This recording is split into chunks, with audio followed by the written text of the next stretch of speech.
Okay, we should. Hold on. Says we're live. It says we're live. I've seen that before, though, so let me just make it absolutely sure. But anyway, welcome to the jungle, everyone. It's Bengals, Eagles today. Y'all can see my prediction here. I do think the Bengals get it done. I don't think it's going to be a particularly high-scoring game, and I'll tell you why as soon as I confirm that we're live. Mikey says sup, so I'm guessing that means we're live. It says live. There's my picture. Okay, we're definitely live. Okay, just forgive me for being a little paranoid about that. Anyway, I believe, Nick, so you see me, cool. And then coolest cartoonist, I'm assuming that's Jake. Anyway, yeah, I think the Bengals 24-21, just because I think the Bengals are going to win, first of all. And then 24-21 is my prediction, because that's basically, I feel like that's, I don't feel like the Bengals are going to have a huge day, but I don't think the Eagles' defense is great, right? The Eagles' defense is pretty good. They have a pretty good pass rush, which could hamper Joe Burrow. But if Joe Burrow can get the ball off faster, which I think he can do against this Eagles secondary, then I think they can get some stuff done. So that's why I'm saying I think the Bengals are going to have a good day on offense, not an amazing day on offense. And then the Eagles' offense, it's like they've had some big days, but also they've had some not very good days at all. I mean, a case in point. Well, here Mikey's saying it again here. Mikey's predicting Eagles win 16-15. So you're also believing that, like, I mean, first of all, thanks for the confidence, buddy. But I use that as an example to say that there's not this huge belief that the Eagles' offense is about to go off. Now they could, because the Bengals' defense is, let's say, opportunistic. But also when they don't get those opportunities, things go poorly. Nick says 100-0 Bengals. I like that. I do like that.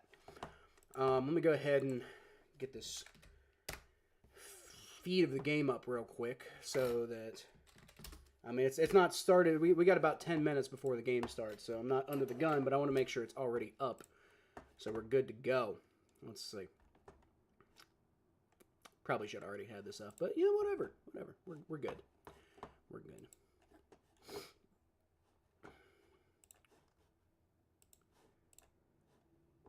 Okay, no sound. Cool. Okay, and we are all good on that front. All right. Let me catch up with some of these other comments. Nick, I already answered your question. Who's wearing all white? The Bengals are wearing their all white uniforms, which they're undefeated in. So, I mean, maybe we can consider that as a reason why the Cincinnati Bengals are going to beat the Eagles today and improve their record to 4-4, and therefore saving the season. Please, Bengals, do it. Please. It's been a rough year so far, okay? Just get it done. They can get it done. I think they will get it done. But it's been a rough year. It has been a rough year. Jim says 24-20 Bengals, which is different than your earlier prediction. Said you have the Eagles winning, so I'm confused, but I mean, I'll take the Bengals winning 24-20, which is, as I said, almost the same as my prediction, which is 24-21. I don't think anybody believes that the Eagles are going to have like an absolutely insane game today. I think there's a possibility that could happen, but I don't think most people would bet money that the Eagles are going to have a big game today, right? And then I just think the Bengals are going to outduel them, basically. Other than this game, Bills, Seahawks, Cowboys, 49ers, most interesting in the NFL today. Titans won't upset Lions. There's absolutely no fucking way. The Titans are terrible, guys. Let me see if I agree with that. So what's going on in the rest of the NFL? So we got Packers, Jaguars, which it would be interesting if I think the Jaguars have a non-zero chance to upset the Packers, right? Like I wouldn't bank on that. I wouldn't predict that, but that might be an interesting game to watch. Ravens Browns is insanely interesting to me. I know you're not a Bengals fan, Jim, or any AFC North fan, so you don't really care about that game. But if the Browns could pull it off, which I'm not saying they will, but if the Browns could pull it off, that would be interesting. I'll be paying attention to that game at the very least. Titans, Lions, yeah, that's not interesting. Cardinals, Dolphins, not really. I mean, like, do we really believe in the Cardinals? I don't. Jets, Patriots, awful game. Falcons, Buccaneers, that game's interesting. Now, that game's interesting, Jim. Falcons Falcons and Buccaneers. That's interesting because that's two pretty decent teams who have their flaws, and we're really talking about fighting for dominance of the NFC South right there, right? Fighting for whoever has the inside track on that division. So Falcons Buccaneers might be interesting. Colts Texans, that could be interesting too because the Texans have not been, I think, a juggernaut so far this year. And the Colts have maybe been a little more competitive than I think some of us thought they would be. So, I mean, if the Colts win that game, then AFC South's up for grabs. Saints Chargers, yeah, it's not interesting.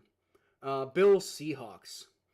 And I agree with you that game's interesting. I think there are more interesting games than that one though, just because it's an AFC team versus an NFC team. Then what was the other one you said? Cowboys 49ers. That could be good. Panthers Broncos, not interesting. Chiefs Raiders. That, stick with me on this one. That one could be interesting because the Raiders always play the Chiefs hard, right? Like, if there's one team in the AFC South that I think has consistently a chance to upset the Chiefs, it's the Raiders. And that's across multiple different generations of Raiders teams, right? So I'm not saying they're going to win. I'm saying that could be an interesting game, but not for sure an interesting game. To be clear. Bears Commanders might be interesting. I think the Bears are not as good as their record says they are, but we'll see, right? Would be interesting if the Bears won that game. We have to start taking them seriously. So that's why that game's kind of interesting. Depending if the Bears do what the Bears. Like, the Bears have to be the interesting team. If the Commanders win, then that's not that interesting. But if the Bears win, that's interesting, right? Cowboys 49ers, that game's actually less interesting than a lot of these games, right? Like Bills Seahawks, that's at least two pretty good teams. The 49ers and Cowboys, those are two teams that are just not playing up to the level that I think people thought they might this year, right? So I'm gonna disagree a little bit on the Cowboys 49ers. And then tonight, Giants Steelers, probably not that interesting. Except for the fact that the Steelers, their offense isn't very good either. And the Giants have a pretty decent defense. So maybe that game could swing.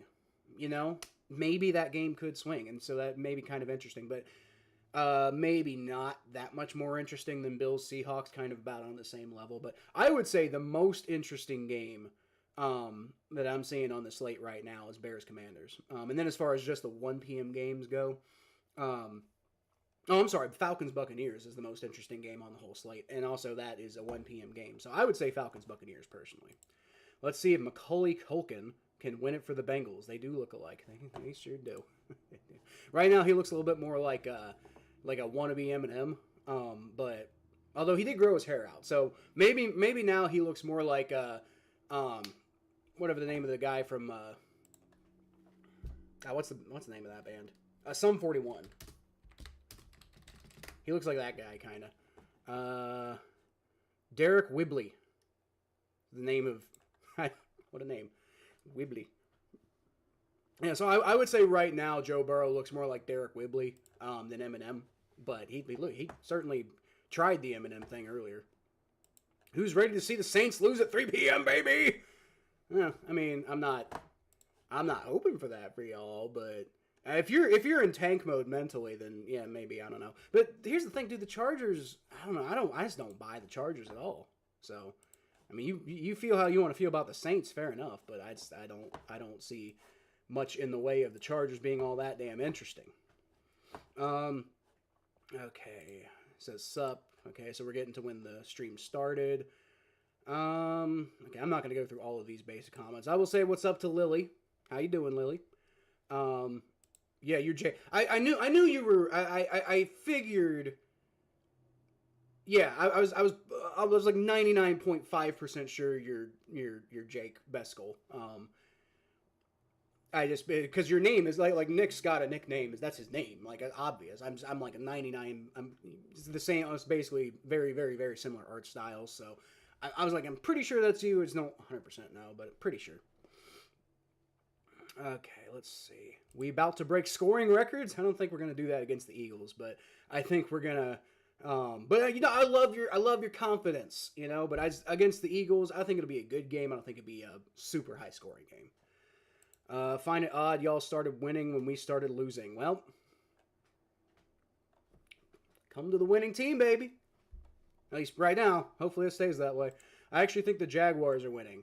That's what I was saying earlier. I think it's quite possible. I mean, the Jaguars are kind of a mess, but they've also got talent. And the Packers kind of feel like they're due for a comeback down to earth, you know.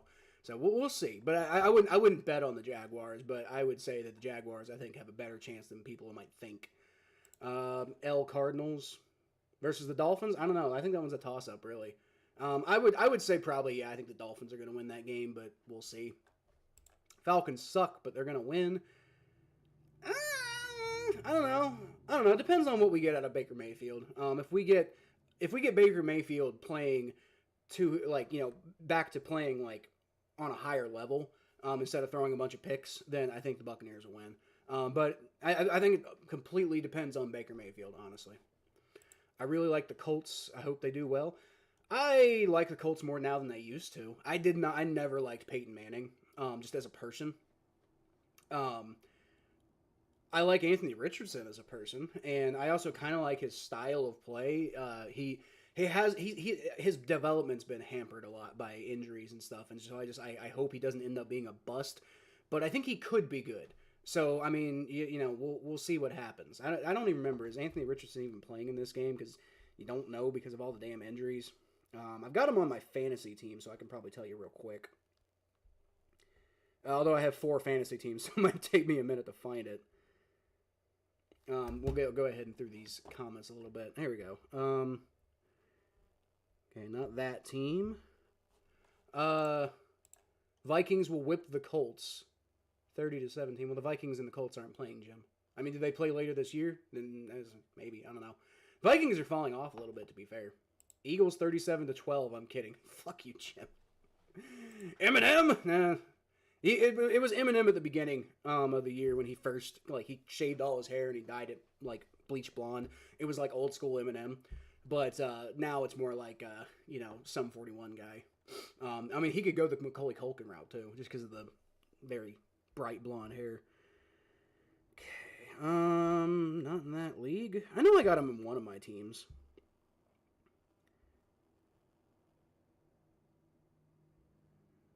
On that one. I only got one team left. Am I full of shit? I definitely had him on one of my teams. Here it is. Okay. The final one I looked at, Anthony Richardson, it should be almost, I don't see any question that he won't be playing today. So Anthony Richardson's playing today. The Broncos dropped 30. They did. Ravens, Chiefs, or Bills in Super Bowl for AFC. Sorry, 2-4 will haunt the Bengals last 2 weeks of the season. I don't know about that, Jim. Because if they do what they've been doing the entire Joe Burrow era, then if they get into the playoffs, that's all that matters. It doesn't matter if they have a home game or not, the only thing that I think might help a little bit is if they could get a bye week. But other than the bye week, I don't think that there's other than the bye week, I don't think that I'm too worried about what their seeding is in the playoffs. If they get in the playoffs, that's what matters. And then we'll just see what happens from there. Now, you're arguing that they might not make it to the playoffs because of that 2-4 start, but I think, first of all, it was an 0-3 start. That's what we're really worried about, right? But I think it'll be okay. I think, if they can turn the season around now, they'll be okay. But they got to do it now. It's no more waiting. How y'all doing? That said, those white Bengals outfits are awesome. That they are. They ought to wear them more often. Yeah, but then they wouldn't be as special anymore, My Bengals AFC Championship shirt sadly tore in my armpits. Yeesh. I didn't know you had a Bengals AFC Championship shirt. I've got one, but it's poor quality, and it's not the best fit on me, so I think my wife wears it more than I do. It's also a knockoff. I couldn't really afford a real one at the time, so it's not really the best shirt of all time. Caleb Verde. What's going on, Caleb Verde? I don't recall you in the chat much before. So what's going on? If you are a subscriber, welcome back. If you're not a subscriber, feel free to subscribe. We're on the road to 1,000 subs now. And that's going to obviously be a while, but we hit our goal of 500. So, but we're, obviously that's not where we want to be. Right now, my main focus is on watch hours so we can get this channel monetized. But subscribers, man, let's keep them coming. Let's keep them coming. Did subscribe. Okay, I haven't seen you much in the chat before, but welcome back. Welcome back. Happy to have you. Best thing about the last Saints game was halftime for me. I bet. Aints, enjoy your 7-10 season. Bucks will win that division. I'm. If I had to put money, I wouldn't put money for the most part. But if I was like gun to my head, got to put money on a team, I'd pick the Bucks. But we'll have to see. We'll have to see. It depends on Baker Mayfield. Can he get back to being that kind of like top 10 quarterback that he was like? It kind of reminds me of Andy Dalton, right? Can he get back to that? If not, then I don't know if they'll win the South. You know, the Falcons look like they have a really good shot. 8-1. Proud of what you're doing. It seems every week that subscriber total is increasing. Yeah, well, I mean, I think we're over the hump at this point where it's going to be basically every week, just as long as I stay consistent on my end, which was my promise to you guys, you know, and so I'm going to try to do that. Who's your team, Caleb Verde? Said your team will win. So the Bengals are going to get the ball first, by the way, and Jake Elliott, former Cincinnati Bengal, don't forget, comes out to kick. And that's going to be caught in the end zone by Charlie Jones for a touchback. Tarpians. Is that Maryland? No, that's the Terps. What's the Tarpians? What? I don't you're going to have to I don't get that one, Caleb. Okay. All right, Joe Burrow is coming out with the offense. He's got Zach Moss in the backfield with him, and he's in the shotgun formation. Saints ceiling is 5 or 6 wins. We'll see. The way they're playing right now, maybe not even that, honestly, but they could improve too. Joe Burrow shotgun snap. He's going to hand the ball off to Zach Moss, who gets out of danger. I want to say got out of a tackle and ended up picking about 3 yards out of that to the right side. Almost got stuffed and managed to get away from that. So that's good to see. That is very good to see. Other than this game, Bills, Seahawks, 49ers, Cowboys, interesting Sunday games. Yeah, you said that earlier. I don't think that either of those two games are the most interesting games. But, I mean, Bills, Seahawks could be very interesting. 49ers, Cowboys is more just to see, like, who has a chance, you know. Joe Burrow, shotgun snap, fakes the handoff that time to Zach Moss. Now he throws it to Zach Moss, who dives forward after the catch, and in the process of being tackled, so he picks up about 4 extra yards from the spot where he got tackled, and now it's going to be 3rd and 1, just 1 yard short. If only Dennis could get lost. Fair. I said that Derek Carr sucks. He did zip with the faders. Well, he was on an MVP pace that one in 2016. He's got talent. You know, Derek Carr's got talent. Just he's got to be more consistent with it. Shotgun formation of Joe Burrow. He motions Mike Gesicki inwards to the right. He's going to throw, and he's got, I think, was that Gesicki? That was Gesicki. Yep, he's got Gesicki for a touchdown. Or for a first, I did this, a first down, not a touchdown. It was like 10-yard gain. It was not a touchdown. I don't know why I said that. Whatever. Nice way to go up, by the way. That wasn't the best throw from Joe Burrow, although maybe that was where he needed to put it. Great job by Gesicki to go up and get that and control that ball to the ground while he's being tackled. So, got out of bounds. So now the Bengals got a first down from their own 46-yard line. All right, Joe Burrow, shotgun snap, rolls back, throws, got Chase Brown, who gets obliterated in the backfield. That was a intentional short pass, and Joe Burrow should have looked. That was a bad decision by Joe Burrow. That was who he was going to from the beginning on that play, and he should have just he should have gotten rid of it. He should have thrown it away. If he was feeling pressure, which I don't think he was, maybe look to see what else is going on. That was a poor decision. So anyway, 2nd and 13 after the 3-yard loss. So just brush yourself off. Do better on the next play, guys. I forgot Vic Fangio is their defensive coordinator now, by the way.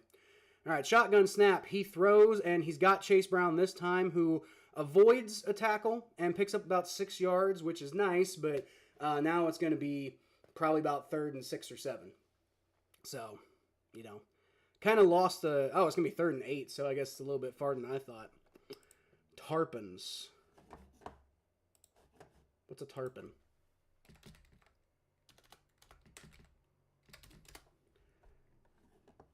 That's a fish. Is there a team called the Tarpons? I'm not familiar. It's like obviously not a football team, but I'm not familiar with that. Caleb.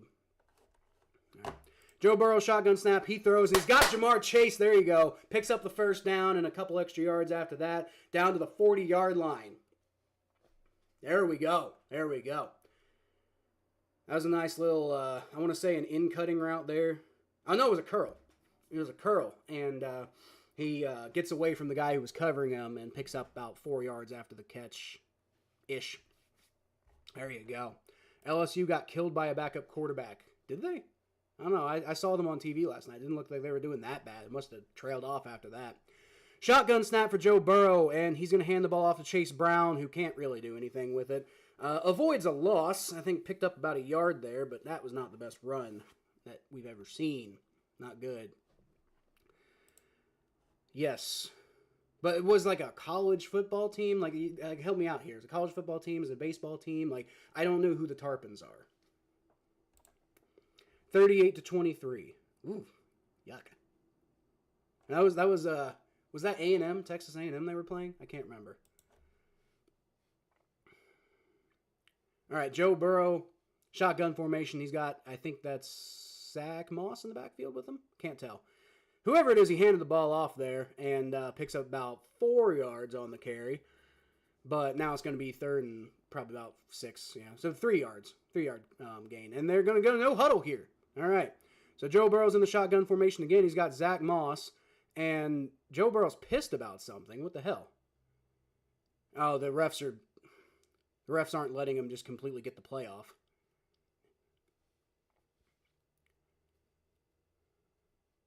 So what's going on? I don't know. I guess the refs made him hold on a minute. They didn't let him just completely get the play off that quickly. All right, whatever. Shotgun snap. Joe Burrow rolls back, steps up, throws. There you go. He's got Zach Moss. Short of the sticks, but he had plenty of room to run and picks up about 5 extra yards. That's going to be another first down, Bengals. And that's into field goal range. Good to see. This offense is playing well right now.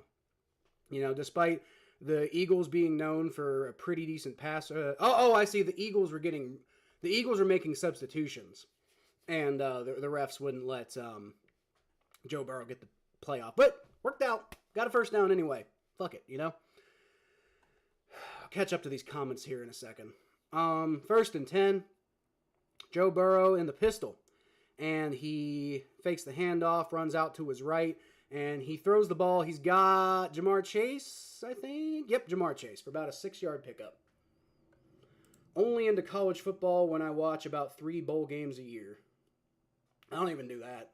Like, I watch college football every great once in a while. The only reason I wasn't even really watching it yesterday. It was like I was at a sports bar, and they had 2 games on. One of them was Kentucky. And I think Kentucky was actually playing A&M, so I don't remember who LSU was playing. But Kentucky was winning 10-0, and then they let them get back, so I didn't quite finish catching what happened there. All right, pistol formation, Joe Burrow, handoff to Chase Brown, who picks up about a yard before he gets stoned. And, picks up a yard, so it's going to be 3rd and 3. Manageable, but, didn't really do what you wanted to there. Browns and Jaguars suck so bad 10 college teams could beat them. That's not true, Jim. It's just not true.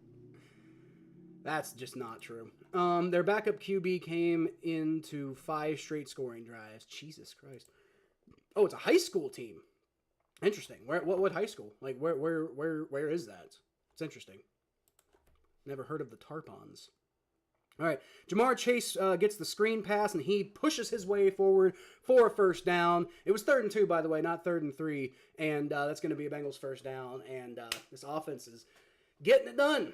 They're getting it done. They're getting it done slowly, but that's fine. Just get it done, and that's cool because that gives the defense, that keeps the defense. If you matriculate the ball down the field, it's not as exciting, but it gives the defense the opportunity to not get, exhausted. So just let's do this all day. Let's just do this all day. That'd be great. All right, Joe Burrow fakes the handoff to Chase Brown, and he's getting bum rushed immediately. He's got to go grab it. And they're acting like it was maybe a fumble. I don't know if it was. Chase Brown did fall on it, so if they did call it a fumble, it would have been a loss of like 20 yards. which wouldn't be great, but I don't think I think they're just calling that a forward. It obviously was a forward pass. He threw it forward, and then it, went backwards. Like, he threw it forward, and yeah, it was... Okay, so it was a little bit of like a sideways pass, but it was forward, and it hit an Eagles defender in the helmet. So that's basically what happened. Yeah, there's no way that was a fumble or anything. So anyway, it's going to be 2nd and 10. That was not the best play of all time. But the Bengals have the ball at the 16-yard line, so that's the good news. Instead of like the 40. that would have sucked, honestly. Anyway, Joe Burrow throws. He's got Zach Moss for about a 5-yard pickup there, so it's going to be 3rd and 5 after that. The Temple Owls of Philadelphia got blown out by a mid-East Carolina team. Oof. Led by an interim coach. It resulted in their Owls. Well, I mean, is Temple really that high end of a team, though? Like, it's Temple. 17th straight road loss. Jesus. Hopefully that happens to the Eagles today. That'd be nice. I like NFL games. Dude, it's the only sport I really care about that much, frankly. Now, there's nothing wrong with, whatever. But, so my question is then, who is your favorite NFL team then, Caleb? Joe Burrow, shotgun snap on 3rd and 6. He steps up, throws. He's got Mike Gesicki for the first down. Let's go. Out to about the 3-yard line, maybe 3.5. Depends on where they spot it. Yep, Mike Gesicki had a... I don't even know what you'd call that. Like, I think it was intended to be a curl route, but he ended up curling the other way. Or maybe it was an in-cutting. I don't know. But that's just not the way that he did it. He got, blocked. Whatever. Worked out. 1st and goal. 1st and goal. All right, I'm guessing this is going to be a run. It's at the 3-yard line. I'm guessing this is going to be a handoff to Zach Moss, which it is. And he picks up about a yard. So, that didn't work out so well. Maybe don't do that on 2nd down. I wouldn't. Although, I don't know. No, the run game isn't doing too well today, so I wouldn't just expect the run to get in there, But then again, I don't know. We'll see. Maybe you do run on 2nd down, and then you throw on 3rd down if it doesn't work out, just to see what happens. But I would almost argue that you're basically wasting a down if you run it again. Touchdown, Lions, 7-0. Yeah, they're going to win. Because LSU win last time. I believe so. LSU played A&M. I thought they played A&M. In Louisiana. All right, shotgun snap, Joe Burrow. Rolls back. He runs out to his right, and he's going to throw. He's got Jamar Chase for a touchdown in the back of the end zone. There you go. And he's doing the catch everywhere. Let's go, baby. Jamar Chase, touchdown. Let's go. Bengals take a 6-0 lead. Let's, make sure Evan McPherson hits the extra point, but I will say, Evan McPherson's been getting a lot of hate lately because he's been missing some kicks here and there. I don't think it's his fault, really. Some of them aren't the best from him. But some of them, I think it's just I think having the new holder, Ryan Ricow, I don't think they've established that connection yet. And he's never had a great connection with the long snapper. So, anyway, extra points up, it's good. But not to say, Evan McPherson doesn't need to do better. But I don't think that you can entirely blame him for what's been going on with the kicking game. And the kicking game's still been fine. It hasn't been horrendous or anything. It's just been not as reliable as you're used to with this group. But I think it'll be fine. They just need to get some chemistry. Vikings fan, but sadly, I look at 3 interesting games a week. Yes, I know they'll become the chokings, sadly. Very sad. Very sad. I don't know, the Vikings are so good. They're just, they're starting to trail off a little bit. Maybe the NFL's figured Sam Darnold out, which is an odd sentence to say, but, might potentially be an accurate one. I don't know. Whatever works. Hey. You love LSU. Okay, so you're from Louisiana, and the Tarpons, I'm guessing, are a Louisiana high school team. So does that mean you're a Saints fan? Interestingly enough, I think. I do as well. That's not talking to me. Touchdown Bengals, let's go. 7-0. JB to JC. 9 + 1 = dub. That's how it works. You heard my guy Jameis is starting. Yeah, honestly, I figured that would happen. He should have been starting against the Bengals, and frankly, if he did, then maybe we wouldn't have won that game because DTR screwing up is a big part of why the defense ended up having as good of a game as it did. But I don't know. I think, and then Jameis came, and that was the end of the game. They were playing a different style of defense, so maybe Jameis wouldn't have made that much of a difference. I don't know.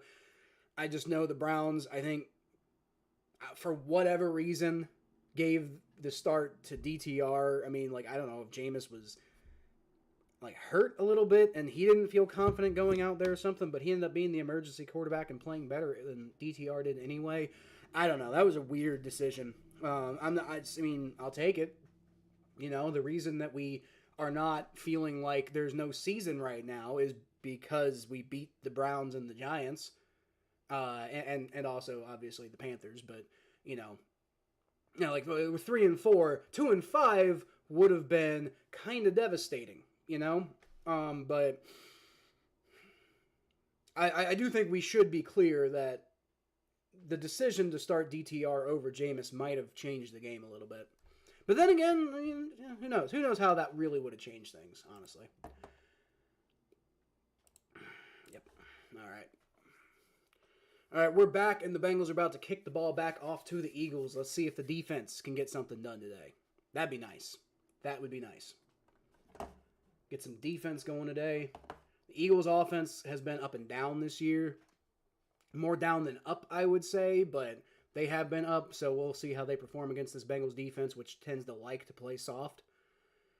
Kenneth Gainwell is going to take the return out to about the 26-yard line, I think is about where he got it. Maybe he got it to the 27. Hard to tell from that angle.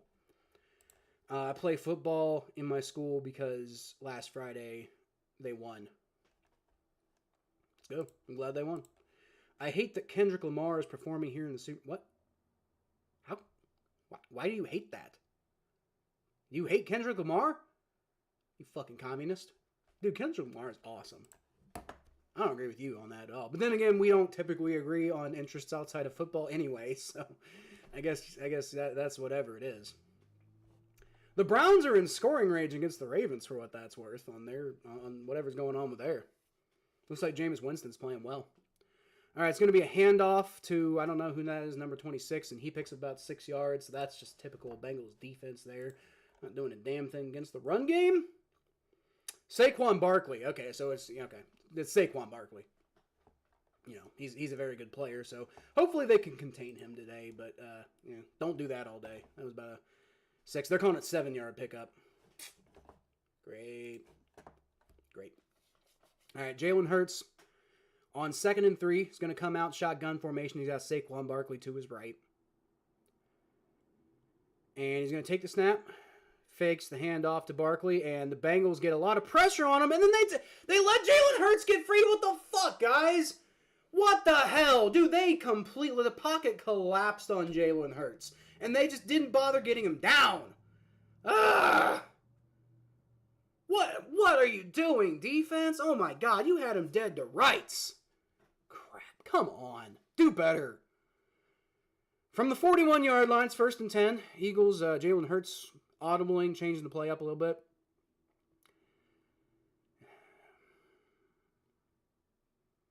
Bengals crowd, I would like to see them get loud a little bit. Obviously, I'll never know, but Jalen Hurts pitches it to the right to Saquon Barkley. That's a better play. Let him pick up about 2 yards. Not a whole lot there for the Eagles. But man, what a missed opportunity that last one was. They could have had a big sack on Jalen Hurts there. DTR has an injury. Yeah, I know he got injured against us. Thus, Watson is QB1. He should have been QB1 anyway. It's so dire for the Clowns. They signed a bad Patriots. Bailey Zappi is back up. Uncle Rico was busy. Yeah, well, Bailey Zappi has shown some flash, I guess. Might be better than DTR, really. Jalen Hurts fakes the handoff. This time they're getting zero pressure, and I think that was Brown for about a 30-yard pickup there because just no fucking pressure. A.J. Brown. I don't know why I couldn't think of his first name or his initials or whatever. Pizza/cheeseburger. I like pizzas and cheeseburgers. It's good stuff. First and 10. I wouldn't say it's my favorite food, but, good stuff. We can agree on food, I think. All right, Jalen Hurts, shotgun formation. Come on, defense. They're just getting shredded right now. Jalen Hurts is going to run it himself, and they're playing such soft coverage there. And they let him pick up like 7 yards. It was going to be 2nd and 3. And they're just marching down the field, y'all. I might have been very wrong about the type of game we're going to see today. We might end up getting a high-scoring game after all this is said and done. Can we get a turnover, man?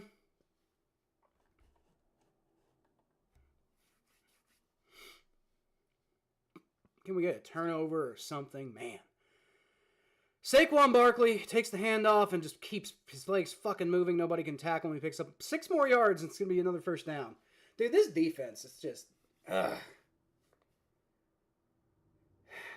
Like, I know they had a good last 2 games, but it was against the Browns, which might currently be the worst overall team in the NFL right now. And then the Giants, which with the roster they were playing in that particular game might have been one of the worst rosters in the NFL in that particular week. So you're going up, you're going back now going up against competent teams, and they're just getting absolutely manhandled out there. Jalen Hurts is going to... Oh, there you go. Nice play. There you go. I think Mike Hilton just heard my criticism because he snuffed out that screen pass. Jalen Hurts threw that, and Mike Hilton had none of it. Tackled him for a loss. I think it was about 2 yards. That was number 6 on the catch. Devontae Smith, the very small wide receiver. 170. He's up to 170 pounds now, which is better than where he was at. But, he's a very, very small individual. 176.0. I mean, if he can get some space, he's dangerous. But he ain't going to be shaking off too many tackles. 2nd and 12. Going to be a fake handoff to Kenneth Gainwell. Once again, basically 0 pressure. Jalen Hurts going to run with it himself, and he picks up like 11 yards, about 10 yards. There is a flag on the play, though. Hopefully we're going to get holding. Maybe that's part of why there was 0 pressure. Yep, holding on the Eagles. Okay. Good. So, wipes away that big run by Jalen Hurts, and now it's they're going to replay 2nd down. But they're going to be backed up. They're gonna be backed up 10 yards. So it's gonna be 2nd and 23. That's not that works out. Now they're still well in field goal range, but get the job done, I guess. That was number 93. That's Sheldon Rankins, right? Sheldon Rankins, number 93. Oh, that's McKinley Jackson picking up the hold. So that's interesting. He's been not getting a lot of snaps this year, partially due to injuries. So, good to see he's out there wreaking enough havoc that they got to hold him to keep him steady. So, you'll take that. Obviously, McKinley Jackson didn't do a whole lot there other than force a hold, but it works out, Unfortunately, gives them an extra down, but, I'll take that. It's, it just reset the whole play, but they have to get 10 more yards. It'll be 2nd and 23. I'll take that. I will take that. Dolphins up on the Cardinals, 7-0. Patriots up on the Jets, 7-0. Interesting. Packers and Jaguars are halfway through the first quarter. Nobody scored yet. Browns are leading the Ravens 3-0. Looks like their defense is playing well because they've got the ball again. They're nearing the end of the first quarter. Lions up 7-0 on the Titans. Dolphins up 7-0 on the Cardinals, as I said. Patriots up 7-0 on the Jets, as I said. And then the Falcons and Buccaneers are tied 7-7. Falcons have the ball right now. Looks like they're driving a little bit, but yeah. And then the Colts-Texans tied 3-3. So, some relatively competitive games going on. Nothing that's absolutely broken just yet. Although interesting to see the Browns under Jameis Winston playing well against the Ravens. So, hopefully, it'd be nice. Be very nice if the Browns could come away with a win in that one. It'd be really nice for us. Looks like... So, I guess the Ravens got the ball down to the 23-yard line. No, I'm sorry. Down to the 10-yard line. No, down to the 7... Oh, they got down to the 7-yard line. But it was 4th and 1. They decided to go for it, and the Browns held. And so it's not like their defense has been playing super well. They just got it done when it mattered. They took the opportunity that was there. So, good to see that from the Browns. Very good to see that. So, and then the offense was able to get down the field for a field goal. So, just keep playing like that all day. You'll be fine. Now, unlikely they'll get that done all day, but it is almost the end of the first quarter. So, they won 1 of 4 quarters. Now you just got to win the other 4. And not get obliterated in one of them, you know? Now, if Madison Ray's or Benson Boone was performing, I don't know who the hell that is. Don't know who that is, Mikey. Madison, what's a Madison Ray's? I've never heard of her before.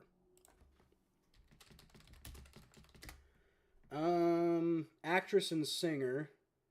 That's from Julie and the Phantoms. So you're still stuck on the Julie and the Phantoms thing. Benson Boone was on American Idol.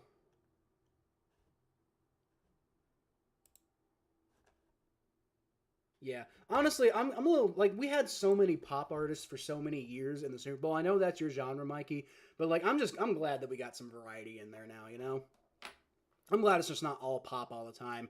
Jalen Hurts from the shotgun position throws the ball short to Saquon Barkley, who picks up about 5 yards, and it was 2nd and 22, by the way. But hey, 5 yards.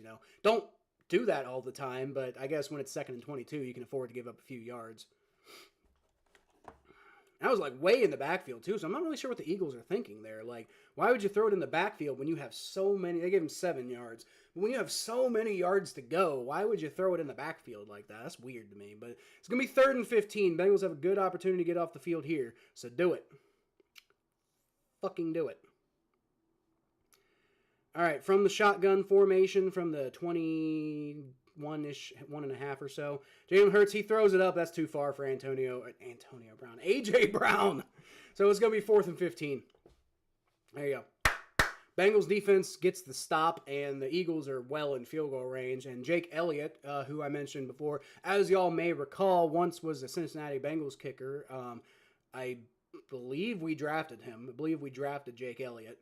And we ended up giving the job to Randy Bullock, who was a fucking disaster, and Jake Elliott turned into one of the best kickers in the league for the Eagles. Now we have Evan McPherson, so I'm cool. But that was close. But yeah, he got it. It was only like a 40-yard kick, so I wasn't too worried about it. But I mean, that came pretty close. But no, he got it. Jake Elliott, one of the best kickers in the NFL. Bengals could have had him, but they got Evan McPherson now, and I'm fine with Evan McPherson. Who's better, Jake Elliott or Evan McPherson? There was a time when you'd say Evan McPherson. Now, I don't know. I think you'd really just have to look at the numbers at this point. Actually, now that I mentioned that, let's check their stats overall, since they both had a decent amount of time in the NFL. Evan McPherson, Pro Football Reference. Okay, so Jake Elliott. How am I? There we go. Okay. So all-time field goal percentage since he entered the league in 2017. He's been with the Eagles every regular season. And since he entered the league, his overall field goal percentage is 85.7. Evan McPherson, by contrast, is 83.0. So technically, by that margin, Jake Elliott better. But then again, you also have to think about, like I said, up until part of that is this year, it's been lower, right? Now, then again, 85.7 is Elliott's average, and Evan McPherson hasn't had a season better than that, to be fair. It looks like it's been a bit of a rough year for Jake Elliott, too. He's at 70% of 75 in the year, and Evan McPherson's actually having a better year right now with a field goal percentage of 76.9. So, and then extra points, Evan McPherson is 95.4, and Jake Elliott's 96.0. So I would say probably Jake Elliott is slightly better than Evan McPherson, but not necessarily like ultra better. Let's see what the PFF grades have to say, because I mean that could give you some insight beyond just what the stats say. We're on a commercial break, by the way. That's why I'm breaking down the efficacy of our our kickers. All right, so Jake Elliott didn't have the best overall grade in 2023, which is weird because that looks like it was his best year. Like, as far as most of the other grades go, I don't know. That's weird. And then Evan McPherson. All right. Anyway, Jake Elliott, speaking of which, is going to kick the ball off, and that is going to be another touchback. That actually went through the end zone. Okay. And then Evan McPherson. I think you could argue Evan McPherson's been more consistent than Jake Elliott. But Jake Elliott's highs have been higher. No, that's not true. That has been true. Because 2023, he had his field goal, just only in field goals, his grade was 91.7, which is huge. Evan McPherson, by contrast, his best year was his rookie year, where he had an 89.3 grade. So, yeah, I would say probably looking at all of the numbers, Jake Elliott's probably slightly better than Evan McPherson. But we're splitting hairs here. All right, Joe Burrow is in the shotgun formation. He's going to fake a jet sweep to Jamar Chase. He rolls back. He throws. It's caught wide open by, I was about to say Tyler Boyd. We know that's not Tyler Boyd. Who is that? It's Eric All. Eric All is 83. So I've been getting them confused all year because I'm like, Tyler Boyd, why? But no, Eric All has been a good option. So that's going to be about let's see. He gets it down to about the, 50, 45, about the 41-yard line. So it's about a 30-yard pickup-ish. Good play. Good play. All right. Joe Burrow's under center. He's got Zach Moss in the backfield. Takes the snap. Fakes the handoff. And he trips a little bit. Gets out of a sack, though, and, oh, God, he just gets obliterated. Gets out of one sack and he's got another person on him. Damn. That was about a 12-yard sack. There's a flag on the play, though, for what it's worth. There's no foul. Damn. There was a 28-yard pickup earlier by Eric All, by the way. 28. So I said 30, more like 28. Whatever. I'll take it. Could have maybe had Jamar Chase there. Oh, hey, hold on. That was illegal contact on the Eagles. Dude, number 2 there just completely knocked down 81, Jermaine Burton. Just completely knocked down Jermaine Burton, like, way down the field. That's illegal contact. Like, I don't know about that, dude. If that was what they waved off, that's BS. Whatever. 2nd and 22 now. And it's going to be a fake handoff. Joe Burrow steps up in the pocket. Good pocket, by the way. And he had Andre Yoshivas. Damn, he had him. That was a good pass, but it was an even better pass breakup, I think, by Cooper DeJean. Was that? That was Darius Slay, by the way, who knocked down Jermaine Burton. But you're not a rap fan. Well, I'm not a musical fan, Mikey. So, but dude, Kendrick Lamar is the shit, though. Like, you know, across multiple genres. Like, you know, most people, even if you don't like rap, think Kendrick Lamar is pretty solid. But, you know, you're allowed to have your opinion, though. All right, I'll get to the rest of these comments here in a second. Joe Burrow, shotgun snap, empty, and he's got pressure in his face, gets out of the pressure, runs to his right, doing a great job of weaving in and out of his offensive lineman. He throws. He's got Mike Gesicki. There you go, who got loose. He got loose and ended up getting the first down. There you go. What a play. What a play. I think Joe Burrow acted like he was going to run and drew the guy who was covering Mike Gesicki to kind of come off there. That was a great, great creation. Joe Burrow was just creating really well there. And, Mike Gesicki just ends up in the open field and gets it down to about the 29-ish yard line. And that's a Bengals first down. What a play.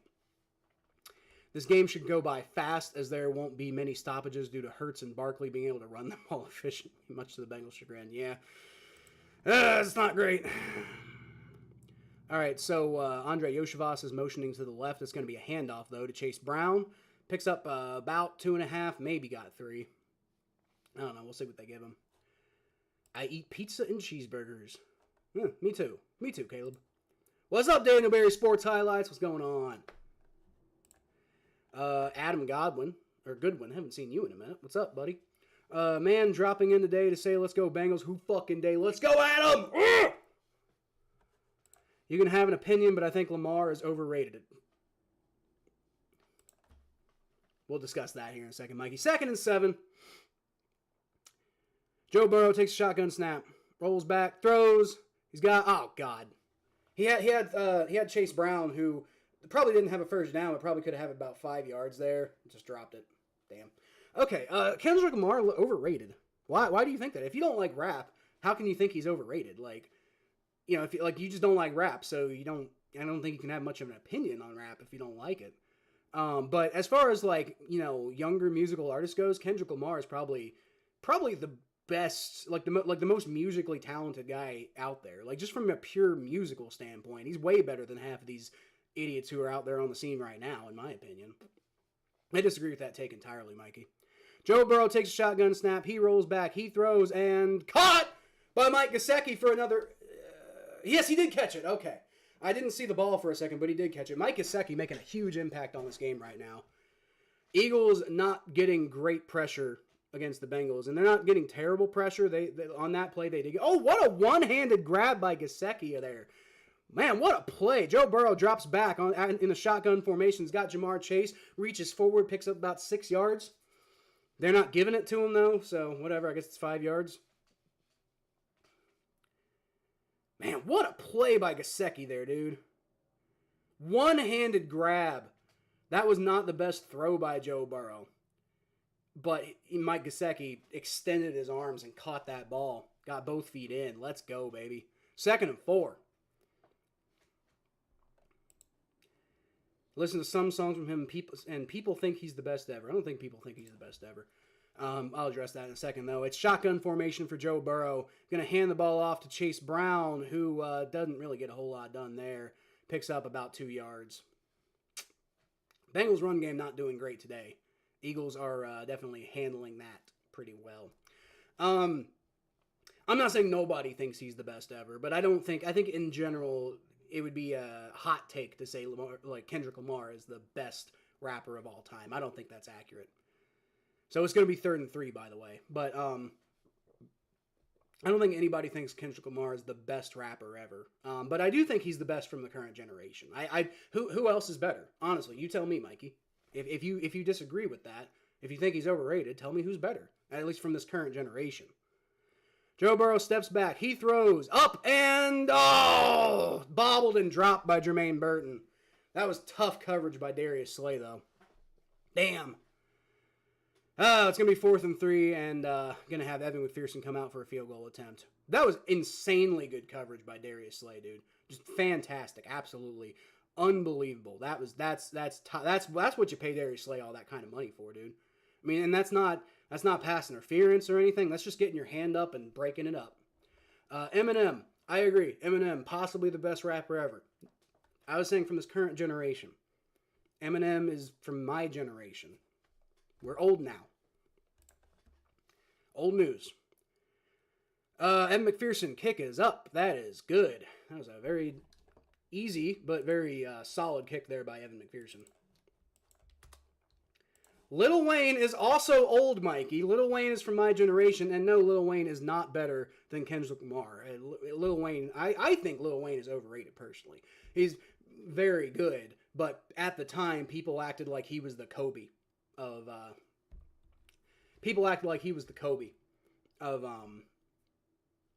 rap at the time, and I didn't think he was that great. I thought he was pretty good, but not that great.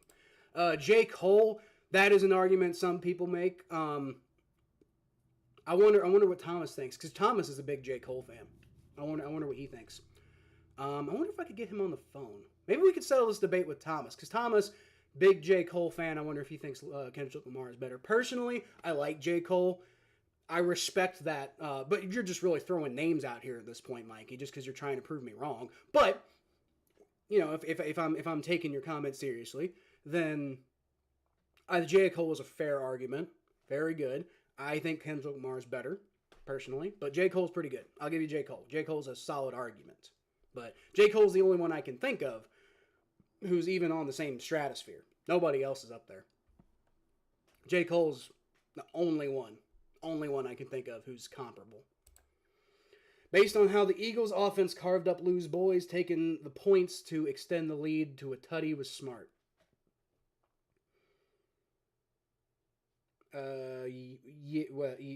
Taking the point. Well, yeah, obviously, and because the Eagles' defense was kind of getting some stuff done. I think you don't have momentum. The only reason I think you should go for it is if you have momentum. If the offense is getting stuff done, but they just got stopped a little short, then you go for it, right?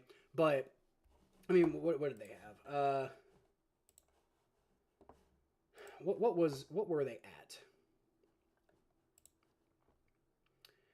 Yeah, it was 3rd and 3, 4th and 3, and you didn't get anything done on 3rd and 3. And the play before that was a 1-yard run, right? So basically, you got nothing done on the last 2 plays.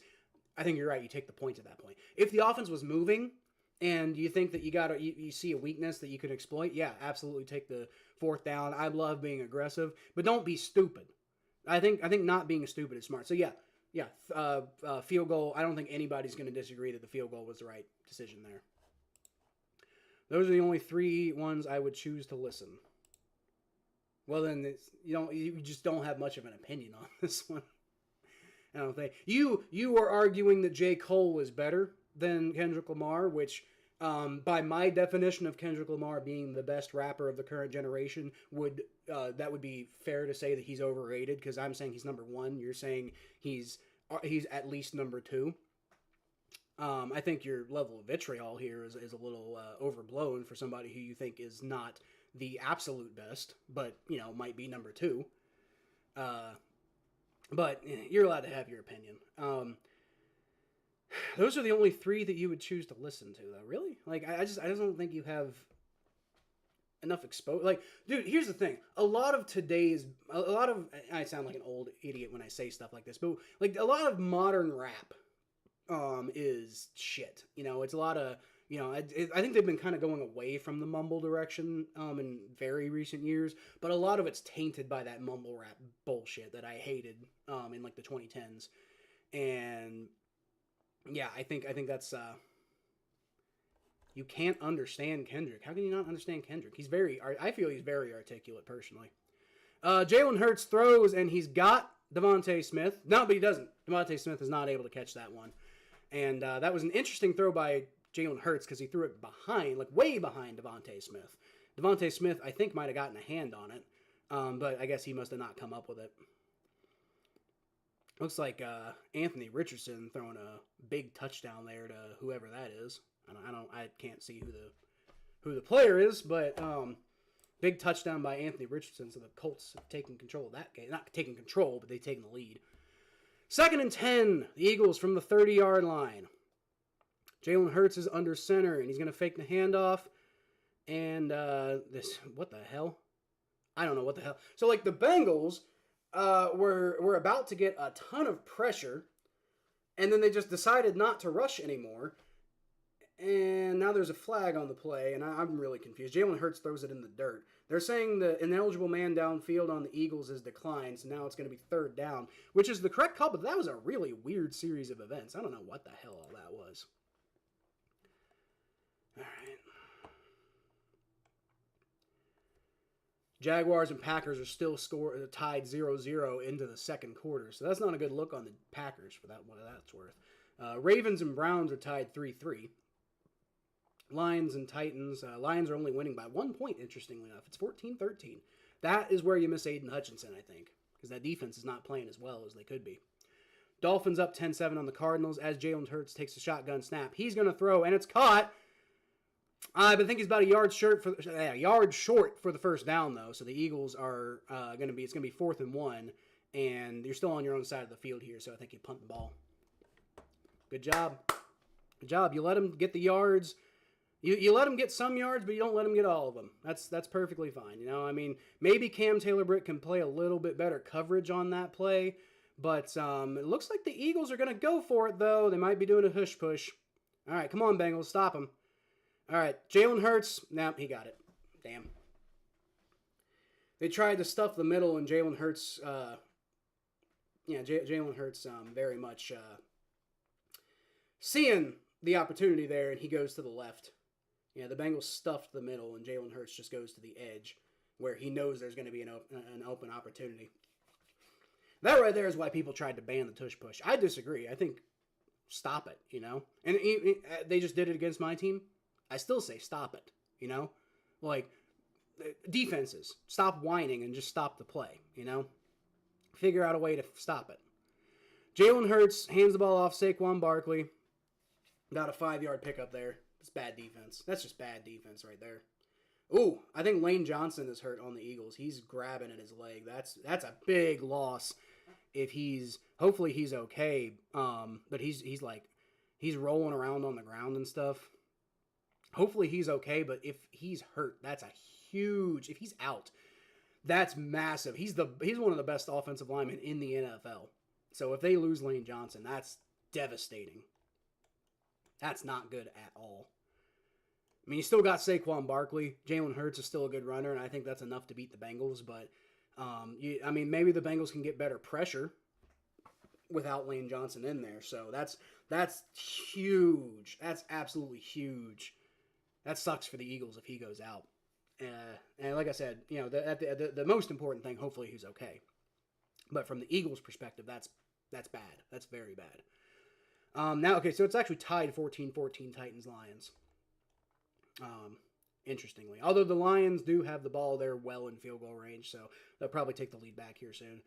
Dolphins up 10-7 on the Cardinals. Patriots up 7-6 on the Jets.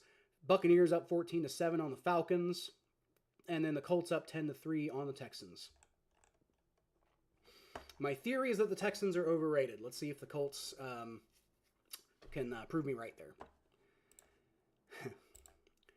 I think Not Like Us got me off of Kendrick.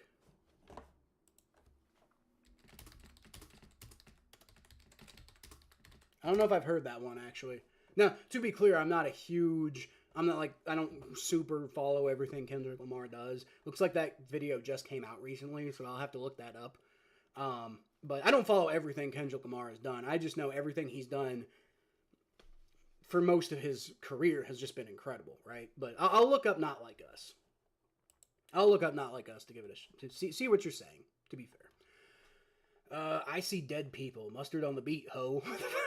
Mustard on the beat, ho. Love that. He can free throw. Calling Amber Lamps. Tell him breathe, bro. Jabroni. Fuck them all and they mama. I love it. Dude, the lyrics are good, at least. The lyrics are good. Like, I mean, I'll have to listen to the song, but, like, the lyrics are good. Certified pedophiles. Huh? Talking about Drake?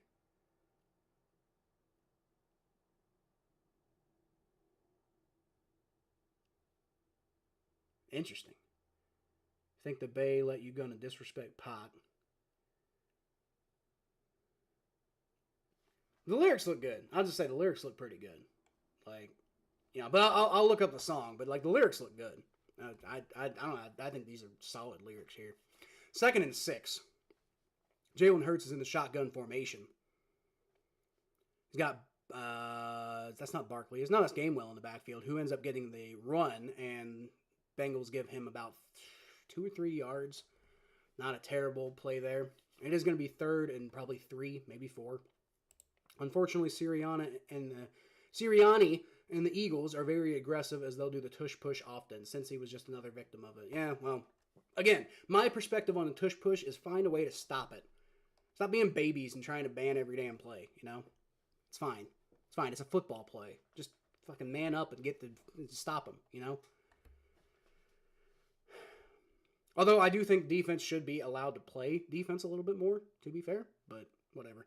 Jalen Hurts in the empty shotgun formation. He throws, and that is, nice play there by Logan Wilson. Knocked that ball away from Kenneth Gainwell. It's going to be 4th and 3. And I think now the Eagles are definitely going to have to punt. Like, you're not going to tush push 3 whole yards. I don't think. Hi, John. What's going on, John? The song sucks. Well, I'll have to look it up. I'm gonna give it a fair shot, Maybe I'll, I don't want to listen to it on like at halftime because I can't play the thing, so that might be kind of boring for y'all. I don't know. I'll keep it up and I'll let you know my thoughts on like the next thing. By the way, I'm probably going to be doing that Q&A session, the Q&A stream. Probably going to be doing that sometime in the next couple days, in case you guys want to just show up and talk and shit. Ask me whatever questions you got. If you got some suggestions for the channel, stuff like that. Let's say maybe Wednesday night. I think Wednesday night's a good night to do that. And we can also do like predictions and stuff. We'll do Q&A and predictions. How about that? We'll do that on Wednesday night. So I'll make a point to do that. So by the way, it was the punt ended up being a touchback. It was a little too far for the punter. I don't think he quite meant to hit it as hard as he did. Eagles, Bengals. Let's go. Kitty goes meow. Let's go. Bengals doing a good job today. That defense, the defense is playing. It's not perfect, but I don't want perfect out of defense. I want stops. I don't want this pure soft, let them do whatever they want for most of the field and rely on turnovers and holding them to field goals to get the job done. I want stops. And it doesn't have to be, you don't have to stop them every damn time. I understand that, defense has it hard in the NFL, so I'm not expecting perfection. I'm just expecting stops. And they're doing it right now. There's some stops. Getting it done. So, offense, keep moving it, Let's go get a touchdown. Go get a touchdown on this drive. You're feeling pretty good so far.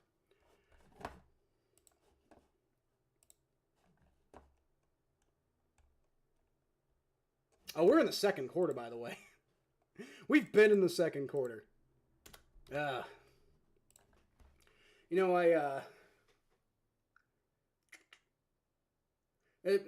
might be a little bit of TMI for you guys. I don't know. I don't know if y'all care or not.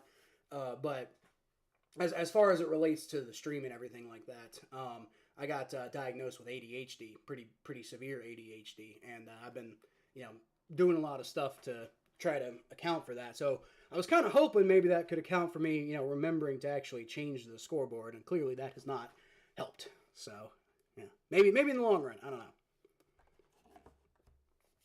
Not trying to get too personal or TMI on a football stream. That's maybe something that makes more sense to talk about in the Q&A stream. Just, thought about it because I forgot to change the quarter thing. Oh, shoot. I forgot to have a stream a Saints game. I forgot to stream a Saints game. I hate it. Oh, you forgot you have to stream a Saints game. Okay, I didn't read that correctly. Well, sorry. Just power through it, man. That's all I can tell you. Just got to power through it. I had to do it. Joe Burrow's rookie year. And now that was the Battle of Ohio podcast. I wasn't quite doing these like game streams yet, but Joe Burrow throws and Jamar Chase got like knocked down. I don't know, maybe he tripped because they're not calling anything there. Jamar Chase isn't trying to argue for anything either, so I think he just tripped. That could have been a first down there. Because that was thrown to the correct spot by Joe Burrow, but Jamar Chase was not in any position to catch the ball. So that's unfortunate. All right, 2nd and 10. Come on. Shake it off. Get a first down. It's fine. Winston has more yards than Lamar. That's interesting. That's kind of funny, too. Browns are about to score again, funnily enough. Joe Burrow takes a shotgun snap. He rolls back. He's going to throw it deep. And he's got! There you go! Jermaine Burton for about a 50-ish yard pickup. Under heavy coverage, too. Darius Slay was all over him. And that was just a beauty. That was a rainbow of a pass by Joe Burrow. 30, 40, 45, 50, 45, 40. Gets it down to about the opposing 40. What a play, Jermaine Burton. Love to see him contributing. Bengals haven't been getting a lot of contributions out of Jermaine Burton because they haven't been fucking playing him. Well, there you go. Get those big passes in there. Every time Jermaine Burton's on the field, man. All right, Chase Brown's going to take the pitch, and that might be the best run of the day so far. And it was like 3.5 yards. Damn. The run game is not working today. But I do like the fact that they're continuing to run the ball because at least it's not disastrously bad. And that, you don't want to like throw every play because then they're just going to adjust for that. So if you can keep trying to run the ball and it keeps not being disastrous, maybe you'll break one eventually. Got Chase Brown in the backfield there. He's motioning a bit to the right, and Joe Burrow's going to throw. Is overthrown Andre Yoshibas there. That was a bad pass by Joe Burrow. It was just completely overthrown. Probably could have had him too. It's going to be 3rd and 7. It was a bad pass by Joe Burrow. You don't see a lot of bad passes by Joe Burrow, but every once in a while he'll just throw one that's just like, what the hell was that? Not often though. It's not often. You don't worry about it. It's just annoying when it happens. So yeah, Winston's got 98 yards. Lamar Jackson's got 65 yards. Interesting. Although Lamar Jackson does have 13 yards rushing, to be fair. Joe Burrow throws over the middle, and he was looking for Mike Gesicki, was not able to hold on to it. Almost got intercepted on the ricochet, which would have been really bad. But Mike Gesicki, I think, managed to knock that away. Yeah. Well, maybe not almost intercepted, but it looked like 55 of the Eagles there was in position to potentially intercept that. And Gesicki, I don't know if he was intending to knock that ball away, but him, continuing to go after the ball afterwards managed to keep that from being a disastrous play. So anyway, Evan McPherson's going to come out for a 54-yard field goal attempt. All right, and that is right on the edge. Kick is up. And I think he missed it. Fuck.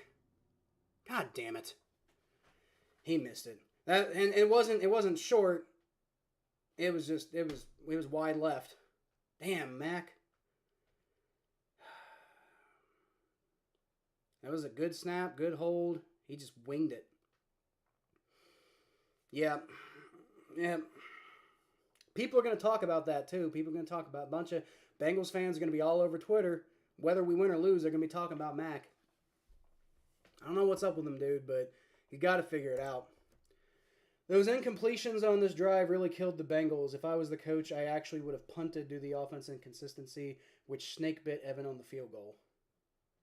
You would have punted from the 35-yard line? What? I mean, obviously in hindsight, I guess.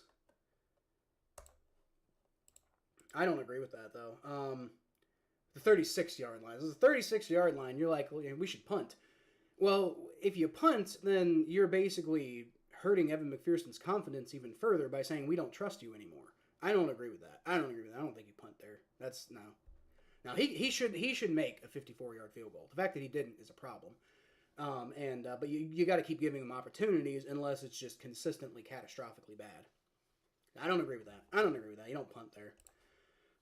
You're watching the same game as me. That's cool. What even else is going on right now? You got Packers finally scored, and they're in scoring range again of the Jaguars. So it looks like they're starting to take control of this game.